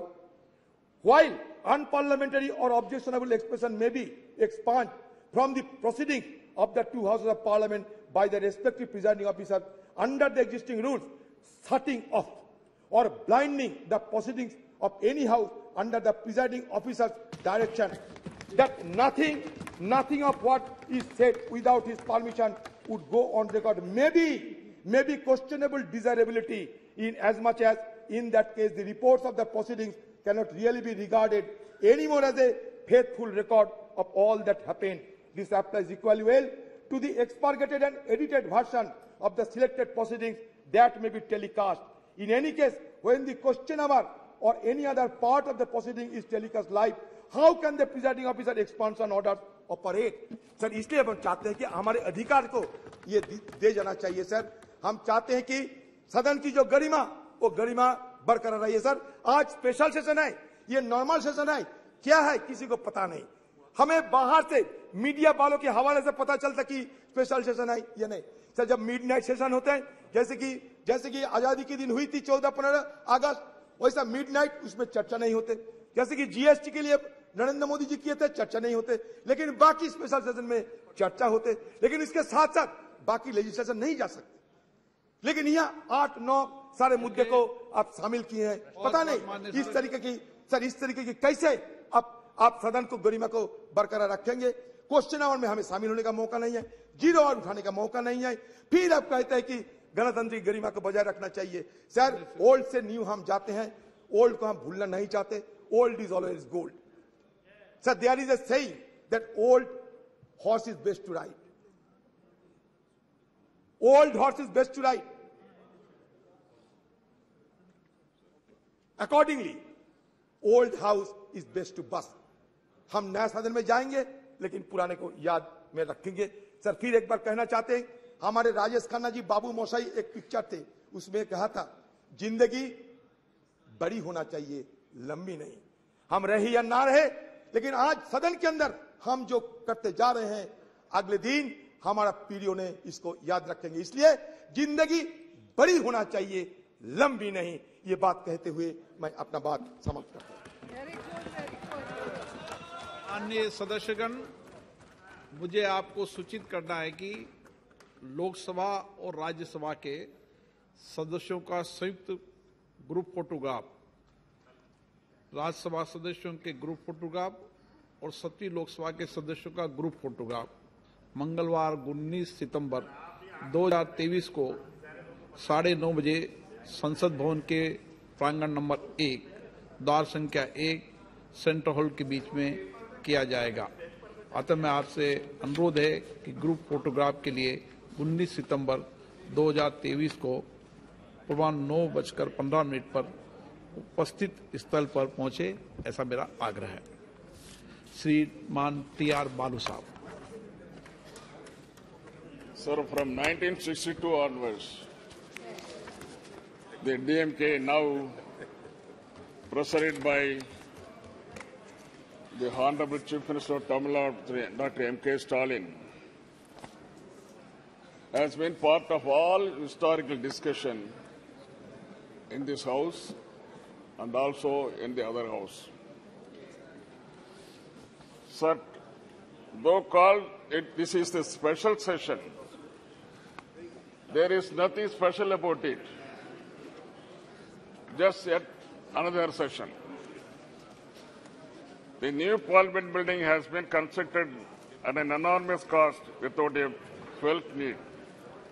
Money has been carved out by government when there is so much of financial crunch. Now Parliament House inaugurated with much fun and fair. But why the last session was not held? Was it due to any vast consideration or any only today you could find the auspicious moment? More than auspicious time, what is needed is an auspicious agenda of business, which augurs well for the well-being of peace, progress and happiness of 1.3 crore people. This session in new premises seems not to be a social session but an emergency session, or to carry out certain urgent mission of the ruling party to fulfill certain ulterior objects only in violation of democratic norms. This sitting will take stock of India's journey as an independent nation. We got independence in 1947. The 75th year of celebration fell last year in 2022. We have already stepped into 76th year. If at all any special event has to take place of the long journey, it has been done. It should have been done last year itself. Okay, even accepting the while that we are commending our 75th year parliament, such a special sitting should have been done in the historic parliament, house where the country's destiny was decided further nurtured and renewed in 1947. India, our country, our dear nation, the largest and vibrant democracy in the world, is today because of the invaluable contributions of firstly of the people of the country. Then comes to the political parties and the leaders who steered government for the majority of the time. That is, for the past 60 years, government of India was run by parties other than the present party. The strong base of the modern India, the developed India, was laid by 6 decades of planned work done by sovereign leaders, starting from Jawaharlal Nehruji, the light of Asia. Contributions of Prime Ministers Lal Bahadur Shastriji, Indira Gandhi ji, Morarji Desai ji, Chaudhary Charan Singh ji, young Prime Minister and leader Rajiv Gandhi ji, and Narasimha Rao are great indeed. Tower of strength of the backward class masses, who constitute more than 60%. VP Singh ensured social justice to them, which was denied to those marginalized fourth-level people, so-called Sutras. His contribution is immense and invaluable. It will stand out and shine in our modern history of progress. His government was pulled down with vengeance by forces inimical to the empowerment of weaker section. Leaders and their parties who led the country with a lot of sagacity and foresightedness. Whenever there was political instability, when single-party majority evaded mainstream parties, it was like saving and protecting standard person. It happened in 1989, 96, 98, 99, 2004 and 2014. The leaders who came to the rescue of the nation at critical times were Deva Gowda, I.K. Gujaral, Atal Bihari Vajpayee and Dr. Manmohan Singh. The political leaders who played a great role then were DMK leader Dr. Karunanidhi, NTR, George Fernandez, Communist Party like Indrajit Gupta, Somnath Chatterjee, Sujit Singh. When we look back at 75 years, the contribution of these tall leaders is great and needs special mention. The contribution of opposition parties, mostly of the regional parties like DMK, in national politics and governance, have a special place.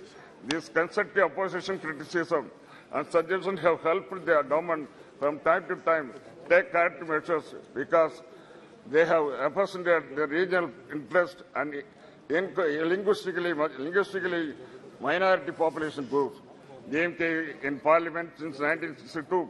Our founder leader Anna, who was in high esteem by his contemporary leader Nehruji, Vajpayee and others, spoke for the political rights of states, protection and development of various classical languages like Tamil, though he advocated a separate Dravida Nadu in 1962. When a Chinese force was on us, he felt that territorial integrity of India was paramount importance. Though Anna gave up the Dravida Nadu, he claimed loud the reason for a separate nation still existed.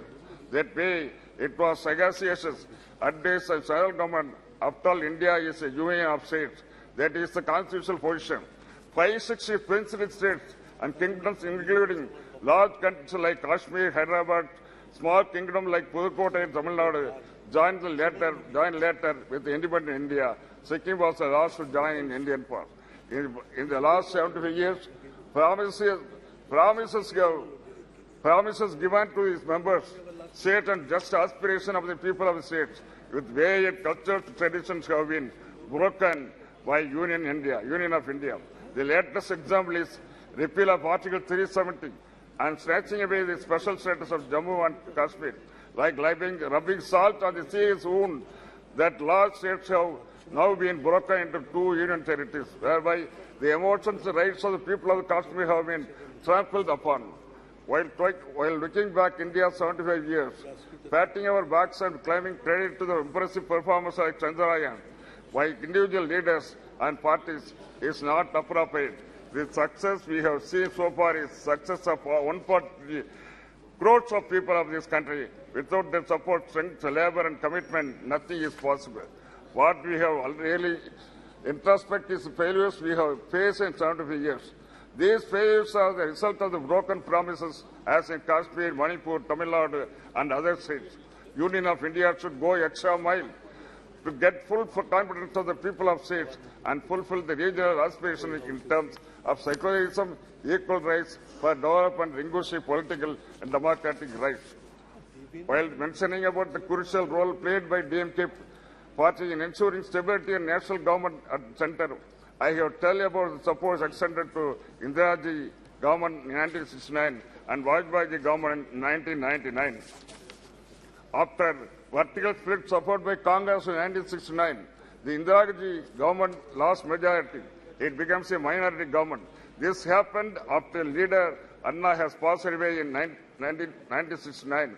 Congress was not our friend then, but when mattered to our great leader Kalaignar, who succeeded Anna as Chief Minister and President of DMK, was stability of the Union of India. Still, the scars of 1962 war with China was still paining us. Therefore, Kalaignar decided with a clear vision to support Indiraji with our 26 members in Lok Sabha. With our continued support, she was able to bring the revolutionary policy measures like abolition of privy purse, nationalization of banks, and the other poverty alleviation program.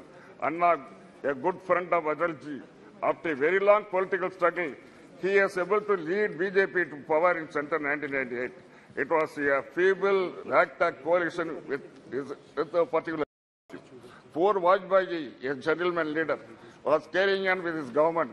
As is said in Tamil, Nitya Gandam Purna Aisu, daily death, threat by alive still. This was the condition of Vajpayee government. The government was in ICU for 13 months. She was gifting life to Vajpayee government on a daily basis. What a pity. Ultimately, she pulled out and government fell at 13th month in March 1999. On the confidence motion in Lok Sabha, DMK supported Prime Minister Vajpayee, but he lost by 1 vote. In the subsequent election, we supported Vajpayee's candidature for the Prime Minister because, as I said, he was a gentleman politician, a statesman, and above that, he did not have animosity towards all minorities. He willingly agreed to common minimum program with alliance partners. He stuck to Raj Dharma. Not only that, Vajpayee has asked his other leaders in his party to stick to Raj Dharma. He was able to complete his full term as Prime Minister with the prestige and hope. Pokhran test and Kargil victory was possible because of stability of Vajpayee's government with the DMK support and our leader Dr. Kalaignar support was the main reason. The present ruling party should revisit the pages of India's recent history and refresh itself with these important movements and appreciate how DMK has played a respectable role in providing stable government at the center, sir. In the building of the modern India, the role of former young Prime Minister Rajiv Gandhi has an exceptional place. In fact, he is the father of the so-called digital India. His competence and involvement of the people of village level resulted in Panchayat Raj Act and empowerment of rural people's representative. His sacrifice of his life in pursuit of public services unparalleled in Indian history, sir. With this, I thank you for having given this. Thank you. Thank you. Shri Sudeep Bandyopadhyay ji.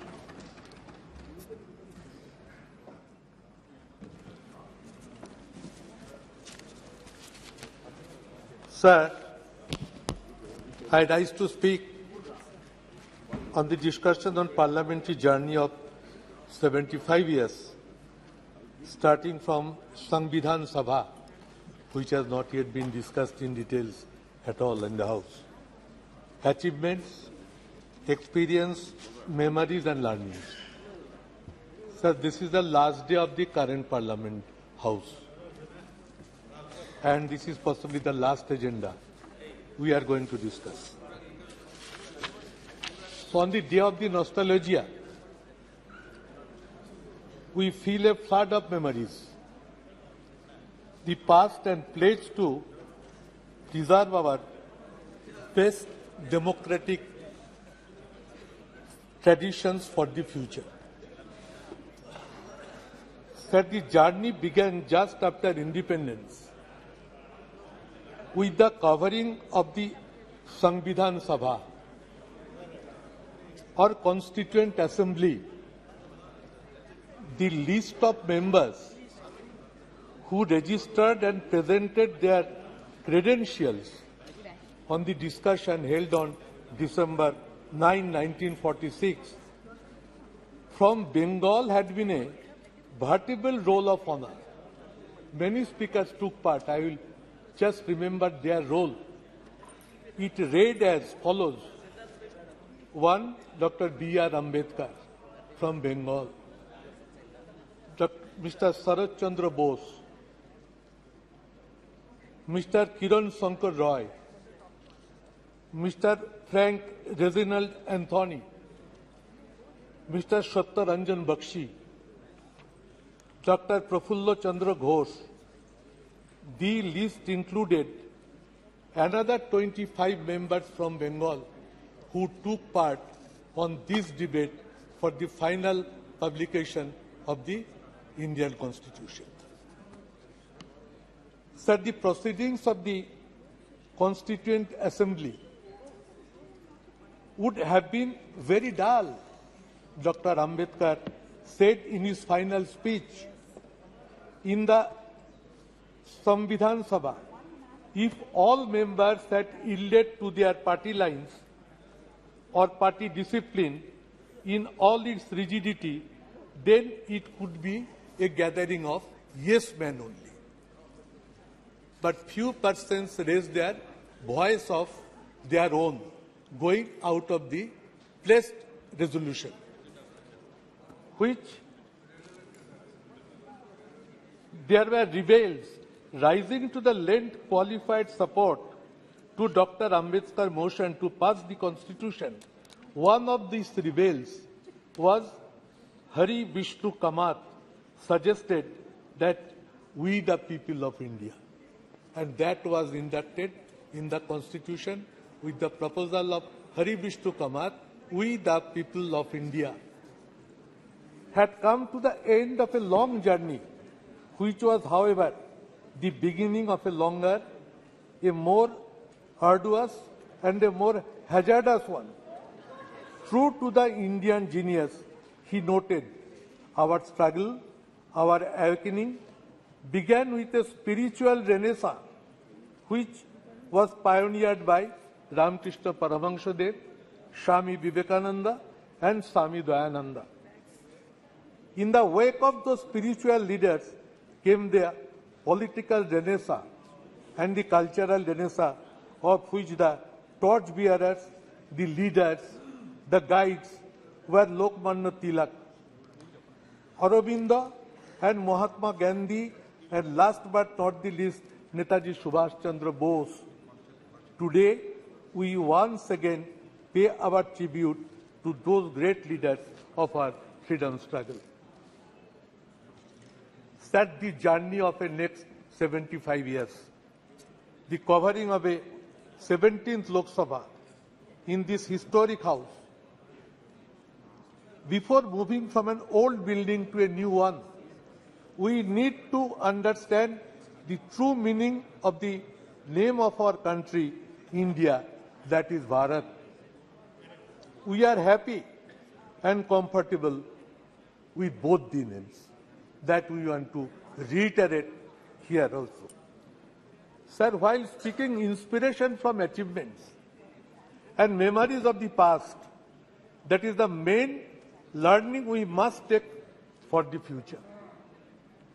We who currently in the opposition rededicate ourselves to defending democracy against authoritarianism and commit ourselves to building our new India on the strong foundations of secularism and federalism.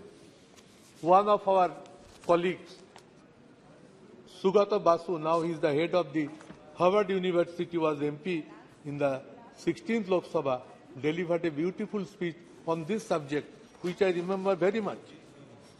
Sir, India has a parliamentary system of government.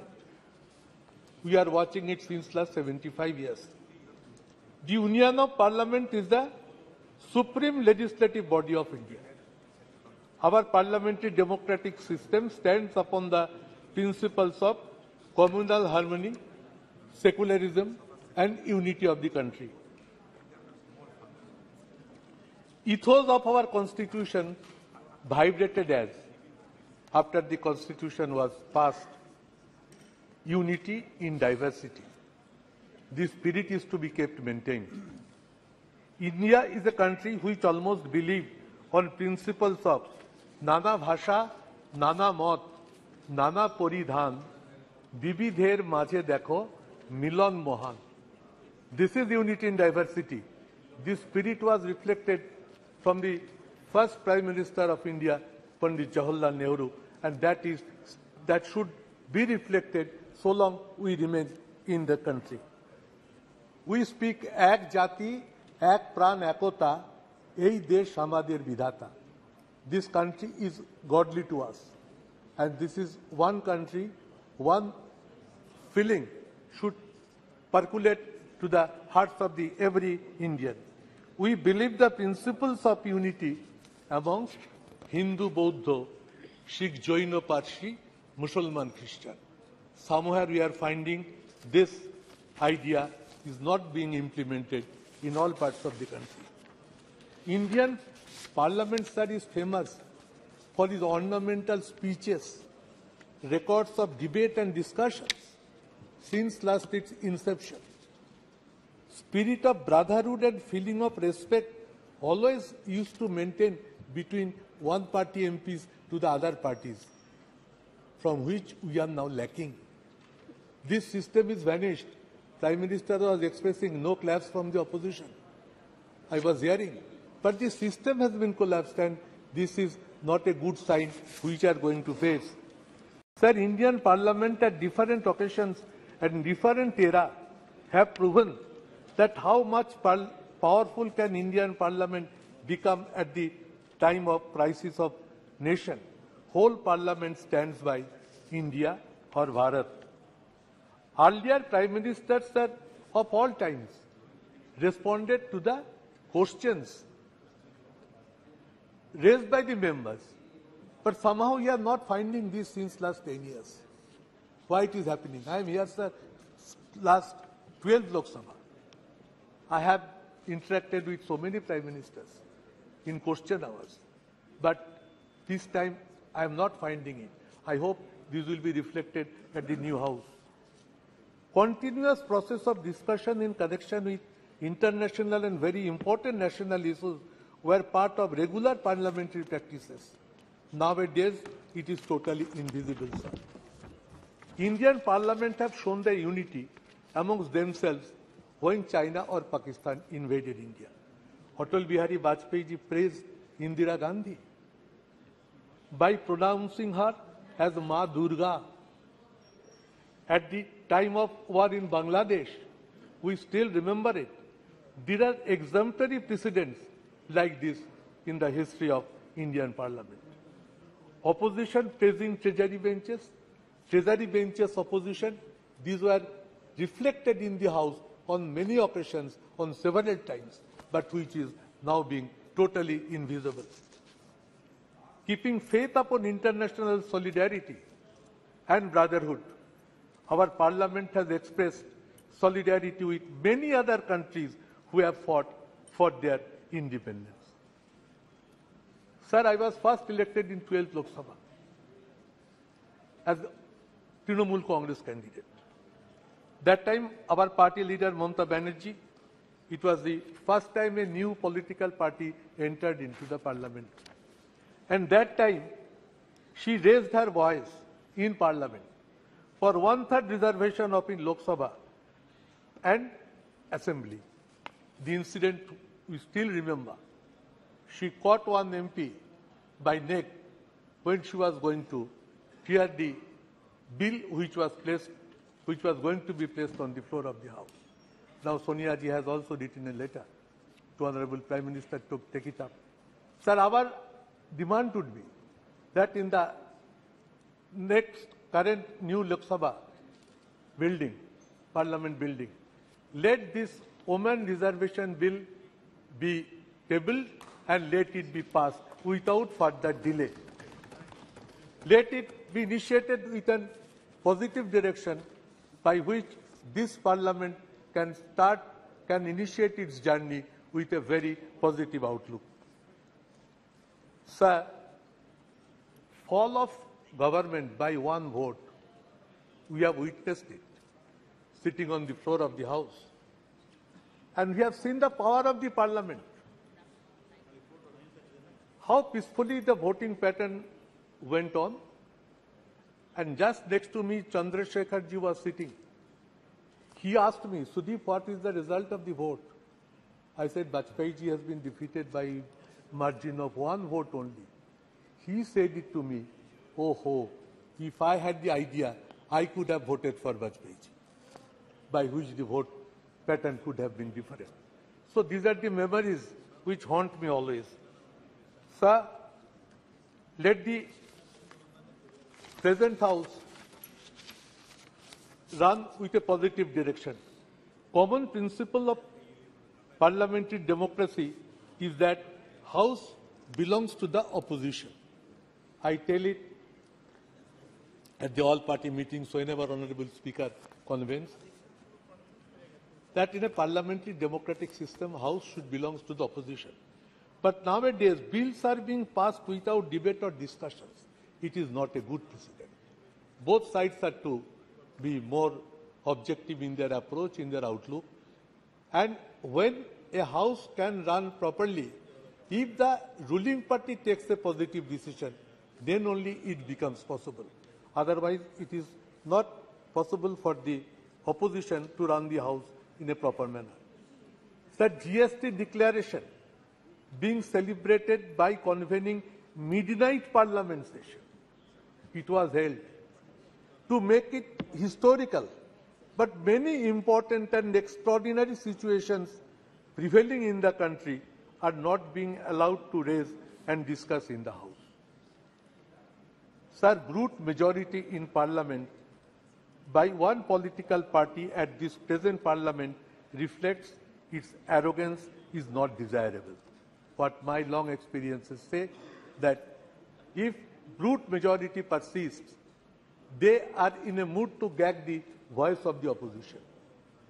It is neither desirable nor it is supported by all the members. So we will approach to the ruling party to make themselves restrained in the coming sessions. Long since it is proven, Parliament session must reflect with more positivity and become as result-oriented. But in few last sessions or in few last years, this Parliament session is not becoming result-oriented. That is a part of sorrow. The attitude of the ruling party of Parliament can make it viable and functioning. They will come, sir, if this way runs. That people will start losing their faith in the parliamentary system of process. That what this Parliament is going to give to us. And once people start losing their faith upon this parliamentary system, it is a very dangerous system. So, sir, we must try to remain more committed and faithful at the 75th year of Indian independence to see that parliamentary democratic system remains alive with its massive strength. Sir, we hope we are entering into a new parliament. Let all these systems be approached, be focused, be presented, be ventilated in a positive manner. Whole country should feel the change from one building to other building will also carry some feelings, good sense of ideas prevail, and we each one become to the respectful to each other sections in a broader mind. So lastly, I must say the slogan that whatever manner country proceeds, we must say, long live secularism and federalism. The federalism structure of the country is under big threat, where West Bengal is one of the major victims. I should take it up. We are trying our best to draw the attention of the government, and as a leader of a Trinamool parliamentary party in Lok Sabha, I should keep it on record as mentioned. Sir, I repeat, no attempt is to be taken to create division in between India and Bharat. We firmly stand by both. Jai Hind, sir. Jai India, Jai Bharat.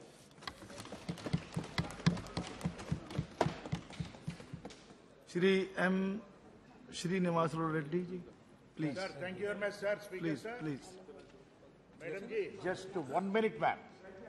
I wanted to tell about, my 12th Lok Sabha under your leadership. I was a Congress member also. 2 minutes, ma'am. Then I will talk. Sir, thank you very much, Chairperson, sir. She will listen you, definitely. Yeah.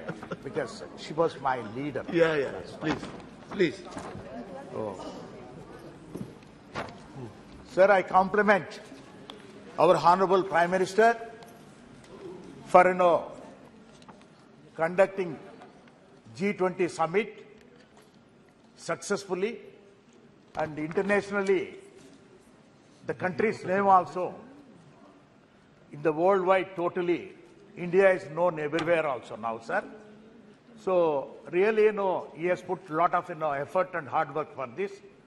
My complimentaries again to him, sir.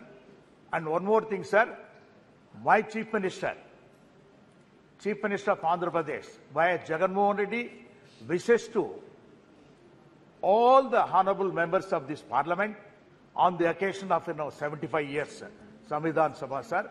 He was also 2 terms, a member also of this house. So my experiences, I wanted to share. As my colleague, with the Sudeep ji, has mentioned about it. My 12th Lok Sabha I entered also, madam. That time, Madam Sonia ji was the president of the Congress party, and on Congress party ticket, I won, and I come to the parliament also. That is in 12th Lok Sabha, sir. So the experience, as earlier, my colleague mentioned, that time, after 13 months, Vajpayee ji's government, when ADMK withdrew the support for the Vajpayee ji's government, then strength has come down, sir. It has become a minority government. So that time, because confidence motion has been moved by Vajpayee ji also. So the voting pattern and everything was on slips generally. Everybody was in tense generally. How we know the result will be there? Because of the floor management. Everything, we all also thought that, okay, Vajpayee ji also will come out and everything. But lastly, when the result has come with 1 vote, he was defeated. The government was defeated. That too, the then Chief Minister Giridhar Gomango ji was also a member of parliament in this house. Yes, Sudeep ji? Yes. So he came and voted.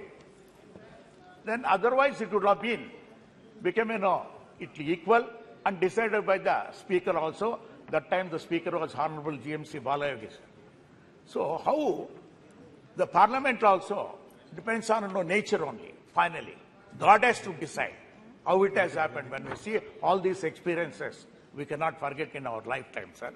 So I have seen a lot of speakers also in this, because when I entered about 25 years back, before that itself, my family, my late brother and sister-in-law were also members of parliament. I used to come to the Central Hall regularly, enjoy the Central Hall, sitting there yourself. Sorry.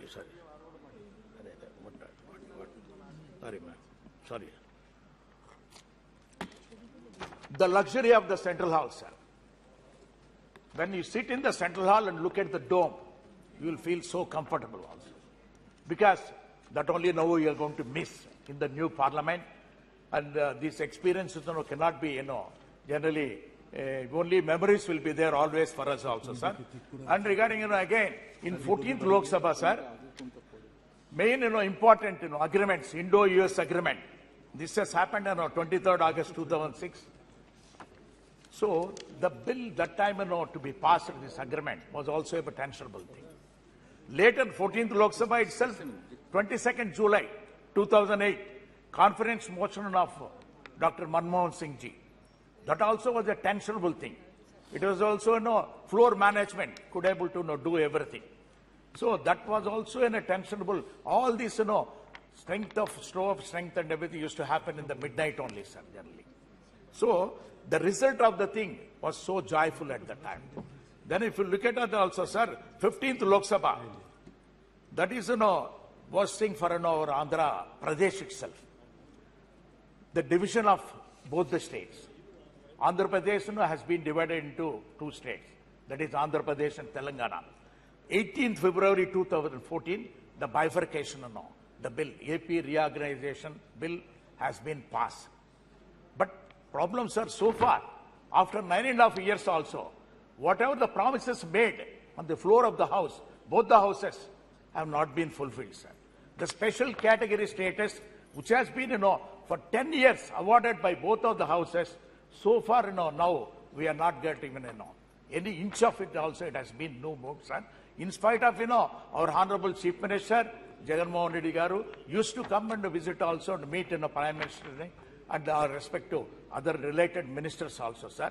So I request you, sir, the special category status is a must for Andhra Pradesh for the development of the state, sir. In spite of, my Chief Minister, Jagan Mohan Reddy Garu is working hard. If it is there, to add to that also, he can do, a lot of wonders there in this, sir. Sir, now if you see that, 17th Lok Sabha, we are here. So 17th Lok Sabha also, this Lok Sabha, I have seen also, sir, Article 370 passing also, great thing, and introduction of GST, other things also, sir. So all my experiences, sir, I want to put it to you here, sir, because it is only to tell always to my colleagues that this House got only 543 members only. So, becoming a member of Parliament is, God's nature's gift only. One should be lucky to become a member of Parliament in this House. Because 140 crore people are there, sir, now. Only 543 people are recognized in this. So, this is the temple of democracy. From Sarpanch also, should think of, whatever is passed, Panchayat Sarpanch, in the Parliament, will go into that also. They have to implement that. So when the temple of democracy, when it is there, so here we have to make some suggestions also, sir. It is very much required also, sir. And to tell you frankly, sir, my dear colleague also mentioned some of the things. Number of days, working days has to be increased here. That is the main thing. And other thing is private members' bill, sir, should be implemented properly also. And the third one, sir, 30% of the agenda should be suggested by the opposition parties. Then only the House can function properly. And apart from that, sir, respect for MPs are a little bit coming down, what I could able to see, sir, now. So that earlier when I entered in, that is 1998, 25 years back, the ministers used to give appointments, right away, without, much time or anything. And the secretaries used to give appointments also right away. And now, that is lacking. And not only that, sir, what is required is because our country's thing is, only 10%. That means strength of the ministers have been decided by long ago. That is 10% of the Rajaswa and Lok Sabha members only can be made as the Council of the Ministers. See, this time, this thing has been decided when the population was only 50-60 crores. Now the population has increased to 140 crores. This percentage has to be increased automatically to take care of the public so that, everybody can, get the benefits of the central government. Sir, the states also needs to more powers to be given also, which has to be done by the central government. Sir, my conclusion is that, sir, we have done, beautiful here. We have actually 75 years now we are living in this atmosphere. We are going to miss it. Emotionally, personally also, I feel that I am missing, a great thing. But changing times, changing trends, we need to know everything, for the sake of youngsters. You have to create a beautiful, modern, all digitalized parliament. So that's why our Honorable Prime Minister also has taken the task. I must compliment him also for creating a new parliament, sir. Thank you very much for giving a lot of time. Thank you. Honorable member Shri Giridhar Yadav ji. Giridhar, yeah. सम्मान्य सभापति महोदय, आज इस जो हमारा जो house जिसमें हम लोग बैठे हुए हैं वर्तमान, ये जो बिल्डिंग है बहुत पुराना बना हुआ, जो हमारे सम्मान्य प्रधानमंत्री ने कहा कि इस देश के जनता के पैसे के द्वारा बना गया है, बड़ी अच्छी बात है। उसका आज हम लोग विदाई दे रहे हैं। वो नए भवन में हम लोग कल से जाएंगे। इस भवन को हम बहुत प्रणाम करते हैं। इसने बहुत सारे दिन देखे 75 साल के आजादी के इतिहास में, और बहुत अच्छे से भारत का लोकतंत्र चलते रहा है। संविधान सभा के द्वारा जिसमें ये संविधान जो बनाया गया था, उस संविधान सभा में डॉक्टर अंबेडकर की मुख्य भूमिका थी संविधान को बनाने में।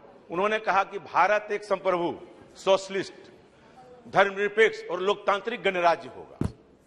लेकिन जो संविधान में लिखा है वो संविधान की आत्मा के विपरीत आज काम हो रहा है।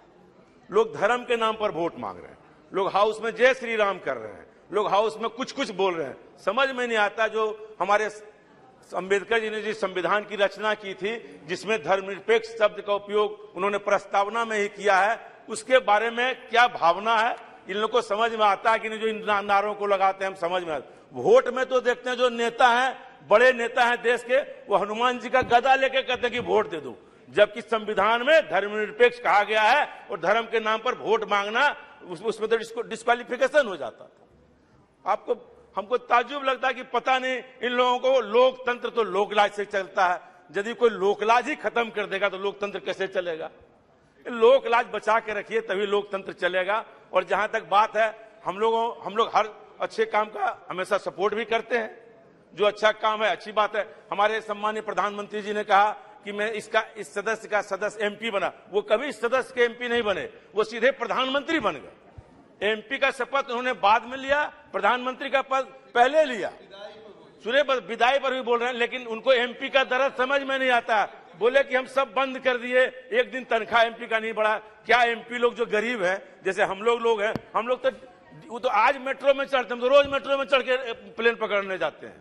पैसा ही नहीं है, गाड़ी का कहां से जाएं? इसलिए जो हमारे एमपी हैं, जो गरीब एमपी हैं, उनका भी ध्यान रखिए। अब निशिकांत दुबे जी के हम बड़े आदमी तो हैं नहीं, जो हम तो साधारण जानते हैं मेरे बारे में, जानते हैं चौबे जी मेरे बारे में कि कैसे हम गरीबी में चलते हैं। इसलिए हम चाहते हैं ये जो संविधान सभा के द्वारा जो आत्मा किया गया, और बहुत सारे लोग, देश की आजादी में कोई रोल नहीं है, देश के संविधान बनाने में कोई नहीं है। एक है, कोई पेपर में पढ़े, कोई विवेक देवराय जी हैं, वो कह रहे हैं संविधान बदल देंगे। ये बताइए संविधान कैसे बदल देंगे? इसको हम चाहते हैं कि जो संविधान के साथ छेड़छाड़ किया जा रहा है, ये सब काम नहीं होना चाहिए, तभी लोकतंत्र बचेगा। और देश की जनता ने बड़े बड़े सत्तारूढ़ दल को चने चबवा दिए हैं। ये देश की जो जनता है, ये जागरूक जो भारतवर्ष की जनता है, जितने को भी अहंकार जब सत्ता में हुआ है, उसको चना चिपवाने का काम इस देश की जागरूक जनता ने किया और सत्ता से उखाड़ फेंकने का काम किया।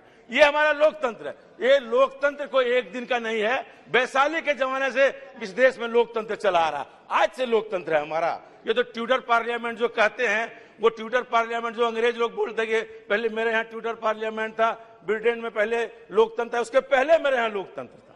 लिच्छवी का गणतंत्र, वैशाली का गणतंत्र, जो गणतंत्र इस देश में है, उसकी एक परंपरा रही है, उसी परंपरा के हम लोग हैं। आप जानते हैं अमेरिका में अभी जो चुनाव हुआ था ट्रंप और जे बाइडेन में, ट्रंप हमला कर दिया कि लोकसभा उसके जो उसका सदन है, बोला कि हम ही प्रधान राष्ट्रपति रहेंगे। लेकिन इस देश में ऐसा कभी नहीं हुआ। जब सत्ता परिवर्तन की बात आई हो, इस देश की जनता ने, इस देश के नेता ने, चाहे वो किसी दल के राजनीतिक नेता हो, किसी दल के प्रधानमंत्री हो, स्वेच्छा से जाके राष्ट्रपति के यहाँ इस्तीफा देने का काम किया। हम तो 3 बार लोकसभा में रहे। 11वीं लोकसभा में मुझे 3 प्रधानमंत्री को देखने का मौका मिला है। वाजपेयी जी 13 दिन के प्रधानमंत्री थे, तुरंत जाके इस्तीफा दिया। देवगौड़ा जी बने, उन्होंने इस्तीफा दिया। गुजराल जी बने, उन्होंने इस्तीफा दिया। ये तो हमारा स्वस्थ लोकतंत्र है कि जो बहुमत यहाँ होगा उसके बाद सीधे हम राष्ट्रपति के यहाँ जाते हैं और इस्तीफा देते हैं। ये किसी के द्वारा नहीं, हजारों साल की परिपाटी इस देश की जो है उसके द्वारा हमारा लोकतंत्र चल रहा है। और आप एक से एक दिन भी देखा है इस हाउस में, बड़े बड़े लड़ाइयां इस हाउस में भी देखा, लेकिन सब मिलके हम जानते हैं जब हम लोग आपस में किसी बात पर बहस करने लगते हैं तो जो हमारे सीनियर मेंबर ऑफ पार्लियामेंट होते हैं वो तुरंत हम लोग को जाके उस बात को कहते हैं कि नहीं आप लोग शांति रहे। हम लोगों ने इस हाउस में जब वाजपेयी जी को देखे हैं, जब 96 में हम लोग थे, जब वाजपेयी जी बोलने के लिए खड़े होते थे, विपक्ष के लोग बोलते थे, सत्ता पक्ष से सारे लोग हम लोग सुनते रहते थे कि वो क्या बोल रहे हैं। लेकिन आज क्या परिपाटी है, जब हम लोग बोलते हैं विपक्ष का लोग, एक भी सत्ता पक्ष एमपी नहीं रहता। ये नहीं है ना, ये कोई उपस्थिति है, ये कोई उपस्थिति है, क्या कहते हैं निशिकांत जी, ये कोई उपस्थिति तो है नहीं। और हम लोग सब लोग रहते थे। ये स्वस्थ लोकतंत्र का इस देश में हनन हो रहा है। वो ये सत्तारूढ़ पार्टी के आपकी जिम्मेवारी है, अरे आपकी जिम्मेवारी है, लोकसभा चलाना सत्ता पक्ष की जिम्मेवारी है, कोरम पूरा करना सत्ता पक्ष की जिम्मेवारी है, विपक्ष की सूची लागू नहीं है। इसीलिए आप जो कह रहे हैं ये सच बात को स्वीकार करिए, आप ऐसा नहीं करिए, आप हम कोई ऐसा बात नहीं, ये आपकी जिम्मेवारी है। लेकिन आप तो सुनेंगे नहीं किसी का बात, आप बोलेंगे सब लोग चले जाएंगे। इसलिए स्वस्थ लोकतंत्र का हनन हो रहा है। इस पर भी हमारे सम्माननीय अध्यक्ष महोदय को विचार करना चाहिए। जब तक हम लोग इस पर विचार नहीं करेंगे तब तक कैसे चलेगा हम लोगों का काम। और हम लोग जिन बातों को आप देख लीजिए, अब हमारे संविधान को बनाया कितने 2 साल कुछ महीना बताए सम्मानीय प्रधानमंत्री महोदय, और आज कोई विवेक देवोराय या ओबेराय क्या है पता नहीं, नाम नहीं जानते हैं उतना, पेपर में पढ़े वो कहते हैं संविधान बदल देंगे। ऐसे कैसे होगा, बाहर का आदमी बोल रहा है कि संविधान बदल देंगे। अब हम लोगों को कल अपियर होना है कहां पे, फोटो सेशन, हम लोग पेपर में पहले ही पढ़ लेते हैं, बाद में सूचना हम लोग को जाती है कि कल हम लोग का ग्रुप फोटो सेशन होना। हम नोटिस ऑफिस में जाके पूछे भाई क्या बोला, और सवेरे पेपर में देखे कि पहले ही छप गया। पहले हम लोग को सूचना मिले, लोकतंत्र में हम लोग जब से थे, पहले एमपी को सूचना जाती थी तब मीडिया में जाती थी। अब हम ही लोगों पे सूचना बाद में जाती है, मीडिया में पहले चली जाती है। अब बहुत सारी बात है, आप सब जानते हैं कि जो लोकतंत्र जो बना है, अंबेडकर से लेके, नेहरू से लेके, लोहिया से लेके, जितने लोगों ने हमारे लोगों ने किया है, सब हम लोग जानते हैं कि कितने अच्छे तरीके से इस हाउस ने आरक्षण का बिल भी पास किया है। बीपी सिंह के नेतृत्व में जब आरक्षण का बिल लाया गया था मंडल कमीशन को, कितना दुराव था, लेकिन सब लोगों ने मान लिया बाद में।